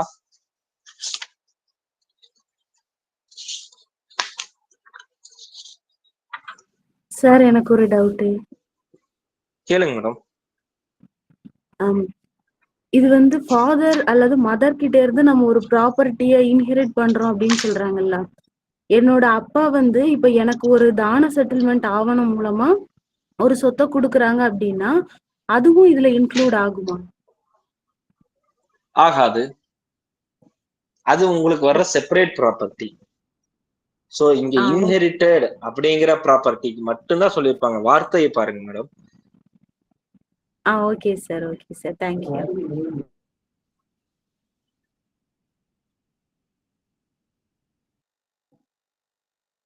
ஓகே, வேற யாருக்காவது ஏதாவது டவுட்ஸ் இருக்கா?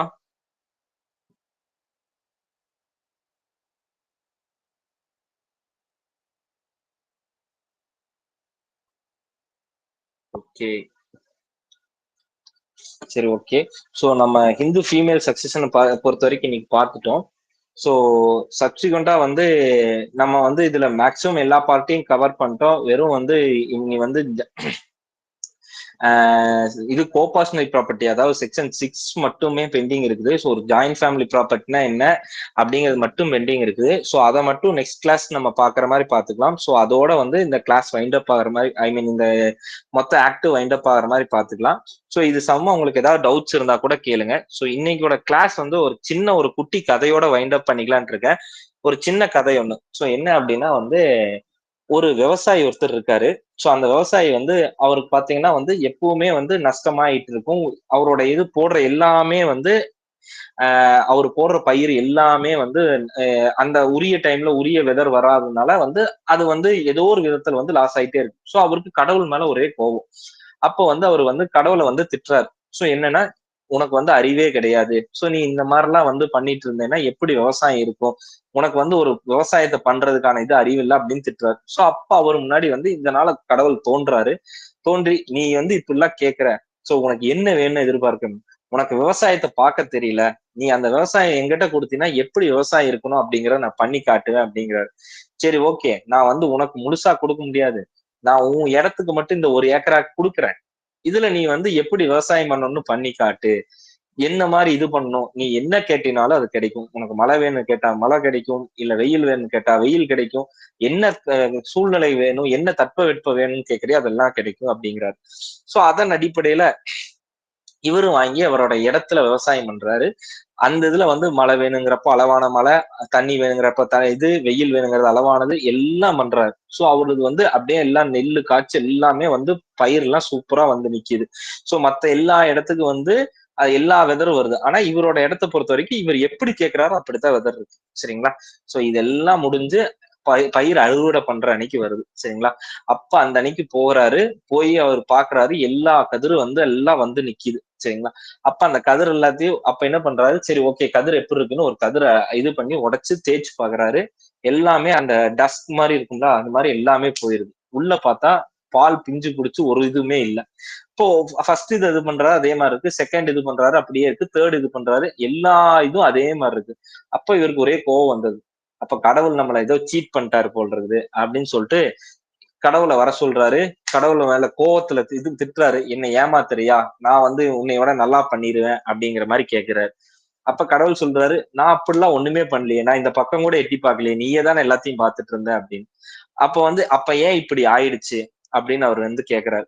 அது கடவுள் திரும்ப சொல்றாரு.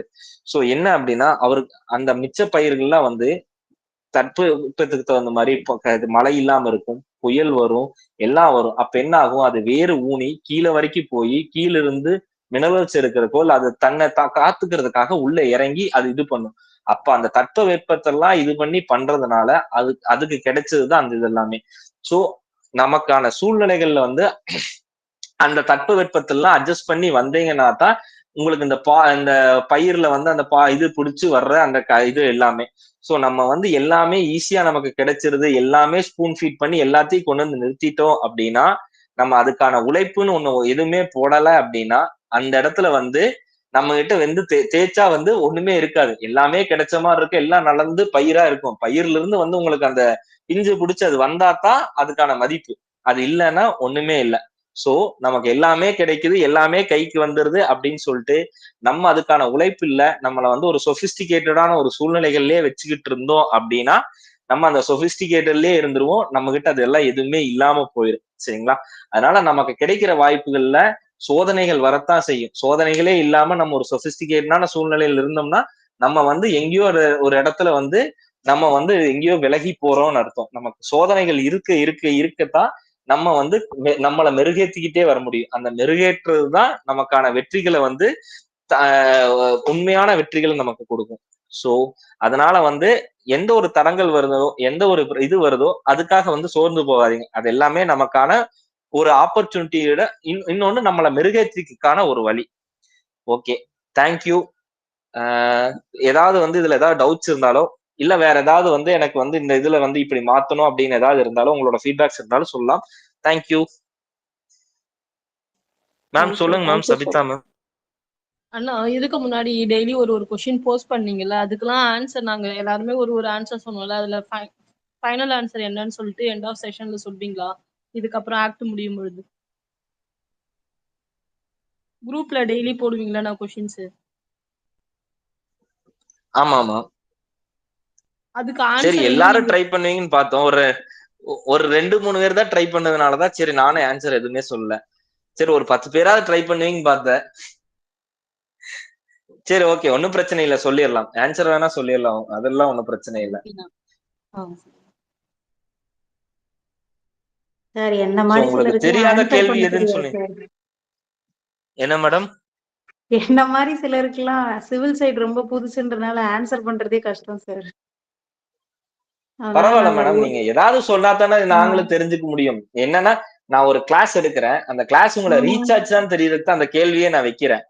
அந்த கேள்விக்கு நீங்க தப்பாவாத ஒரு பதில் சொல்லும் போதுதான் நான் என்ன நினைப்பேன், ஓகே நம்ம சொன்னது வந்து இன்னும் போய் சேரலன்னு எனக்கு தெரிஞ்சுக்குவேன். இல்ல நீங்க கரெக்டா சொல்றீங்கன்னா ஓகே உங்களுக்கு போய் சேர்ந்துருச்சுன்னு நான் புரிஞ்சுக்குவேன். நீங்க ஆன்சரே பண்ணலன்னா நான் என்னன்னு அசியூம் பண்ணிக்கிறது? உங்களுக்கு புரிஞ்சிருச்சுன்னு அசியூம் பண்றதா இல்ல புரியலன்னு அசியூம் பண்றதான்னு எனக்கு இப்ப வரைக்கும் புரியல. எல்லாத்துக்குமே தான் பயம், தப்பா சொல்லிடுவோமோ அப்படின்னு ஒரு பயம். ஒரே ஒரு விஷயம் தான் மேம், நான் எல்லாத்துக்குமே எப்பவுமே சொல்றது அதுதான். என்னைக்குமே வந்து நம்ம ஒரு விஷயம் வந்து ஒரு கேட்கறதுக்கோ ஒரு விஷயத்த சொல்றதுக்கோ தயங்கவே கூடாது. நீங்க தப்பா சொல்றீங்க இல்ல தப்பா கேக்குறீங்க, ரெண்டுல எது வேணாலும் இருக்கலாம். அதை கேட்டுட்டீங்கனாலோ சொல்லிட்டீங்கனாலோ அதை யாரோ ஒருத்தர் திருத்திடுவாங்க. நீங்க அந்த இடத்துல திருத்திடுவீங்க, அடுத்த தாட்டி அந்த தப்பு பண்ண மாட்டீங்க. ஆனா தயங்கிட்டே இருந்தீங்கன்னா இன்னும் எத்தனை வருஷம் ஆனாலும் அந்த தயக்கத்திலேயே தான் இருக்கும். அதுக்கான விட அடுத்த லெவலுக்கு நீங்க போகவே மாட்டீங்க, அங்கேயே நின்றுவீங்க. நீங்க தப்பா சொன்னதுனால யாரும் வந்து உங்களை வந்து ஒண்ணும் பெருசா இது பண்ணிருப்போம். எனக்கு தெரிஞ்ச அந்த குரூப்ல யாராவது தப்பா போட்டா யாராவது இது பண்றோமா என்ன, இல்ல கிண்டல் பண்றோமா என்ன? சோ நம்ம அந்த அதுதான் நான் சொல்றது வந்து அந்த ஆட்டிடியூட வந்து நம்ம மாத்திக்கல அப்படின்னா நம்ம வந்து ஒரே இடத்துல ஸ்டாக்னட் ஆயிரும். எல்லாத்துக்குமே எல்லாமே தெரியாது. இன்கேஸ் நான் சொல்றது கூட ஏதாவது ஒரு இடத்துல தப்பா இருக்கலாம். நீங்க என்கிட்ட சொல்லும் போதுதான் நான் அதை திருத்திக்குவேன். நம்ம திருத்திக்கிறதுக்கு தயாரா இருந்தா போதும். என்னைக்குமே அந்த மனப்பான்மையை நம்ம என்னைக்குமே வளர்த்துக்கணும். என்னைக்கு வேணாலும் யாரு வேணாலும் நம்மளை திருத்துவாங்க. ஸோ அந்த திருத்தல் வந்து நம்ம திருந்துறதுக்கு ரெடியா இருந்துக்கணும். ஸோ நம்ம ம். தப்பே பண்ண மாட்டோம், நான் என்னைக்கு சரியா தான் இருப்பேன் அப்படிங்கிறது வந்து யாருமே சொல்ல முடியாது. யாரு வேணாலும் திருத்தலாம்.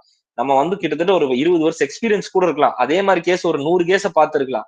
ஆனா அன்னைக்கு தான் என்ரோல் பண்ணிட்டு வந்த ஒரு ஜூனியர் வந்து நம்மள வந்து ஒரு இடத்துல சொல்லி, "ஓ இல்ல இப்படித்தான் பண்ணணும்" அப்படின்னு சொல்லுவாப்ல. அந்த சொல்ற இடத்துல அவர் அந்த படிச்சுட்டு வந்திருக்காரு. அத அத நமக்கு புரிய வைக்கிறாரு. ஐ மீன் அத சொல்றதுல வந்து சரி இருக்குதுன்னா, அதை ஏத்துக்கிறதுக்கு நம்ம தயாரா ம். இருக்கணும். அவ்வளவுதான். அந்த ஓகே சார், தயாரா நான் ட்ரை இருந்துட்டோம்னா பண்றேன். போதும் நம்ம ஃபீல்ட்ல. அவ்வளவுதான் மேடம். இதே ஓகே மாதிரி சார். எல்லாரும் ட்ரை பண்ணுங்க. Okay right. Thank you. வேற ஏதாவது சஜஷன்ஸ் அண்ட் ஃபீட்பேக்ஸ்? அதே மாதிரி நான் போடுற கொஸ்டின்ஸ் புரியுதா? சொல்லுங்க மேடம். சார் கொஸ்டின்லாம் புரியுது சார். கொஸ்டினுக்கு ஆன்சர் தான் சார் தெரிய மாட்டேங்குது. சார் நெக்ஸ்ட் என்ன சப்ஜெக்ட் சார் எடுக்கலாம்னு இருக்கீங்க? இன்னும் இந்த சப்ஜெக்டே முடியல மேடம். அதுக்குள்ள நெக்ஸ்ட் என்ன சப்ஜெக்ட்னு கேக்குறீங்க? சார் நீங்க தானே சொன்னீங்க நெக்ஸ்ட் வீக் கூட முடியுதுன்னு சொல்லிட்டு.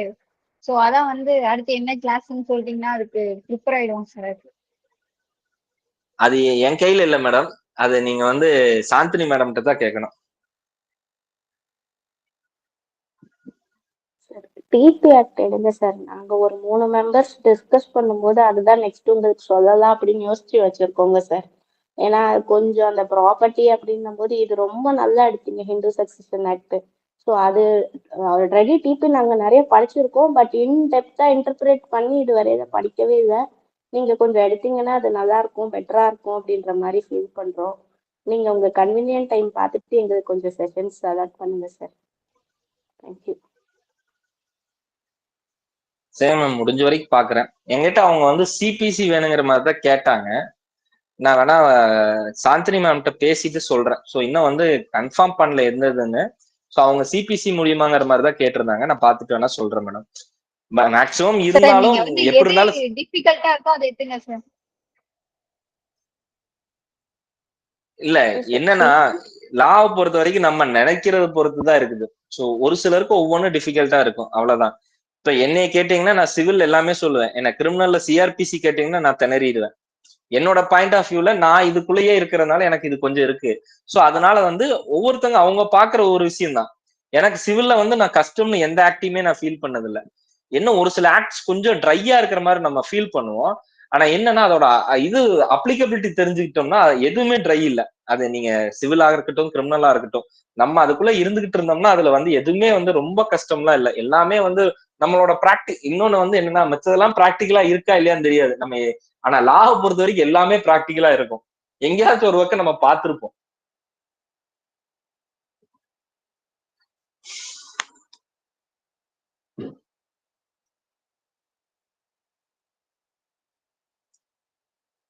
மேம் கவியரசி மேம் ஏதோ ஹேண்ட் ரைஸ் பண்ணிருந்தீங்க. Yes sir. அதான் கல்பனா மேம் சொல்லிட்டாங்க சார். நானும் அதுதான் சொல்லணும்னு வந்தேன் சார். நாங்க எல்லாருமே சேர்ந்து டிபி ஆக்ட் இல்லைன்னா வந்துட்டு சிவில் மைனர் ஆக்ட்ஸ் என்ன இருக்கோ அதை பண்ணலாம் அப்படின்னு சொல்லிட்டு திங்க் பண்ணியிருந்தோம் சார். ஏன்னா நீங்க வந்து சண்டே மட்டும் தானே சார் அவைலபிளா இருக்கீங்க. அதனால இந்த மாதிரி ஆக்ட் எடுத்தா முடிச்சிடுறீங்கல்ல சார். அந்த ஒரு பேஸ்ல சொன்னேங்க சார். ஓகே மேம், எனக்கு ஒன்றும் பிரச்சனை இல்லை. நீங்க பார்த்துட்டு சஜஸ்ட் பண்ணுங்க. நான் சாந்தினி மேம் கிட்ட பேசிட்டு சொல்றேன் எந்த ஆக்ட் எடுங்க. Okay sir. Okay ma'am. Okay, thank you. Thank you all. Thank you sir. Thank you sir. Sir record off பண்ணல சார். அதோ நான் இப்போ ஆஃப் பண்ணிடுறேன் சார். நான் அப்படியே ஆஃப் பண்ணிட்டு செஷன் எண்ட் கொடுத்துட்டுமா சார்? வேற ஏதாவது யாராவது பேசணுங்களா?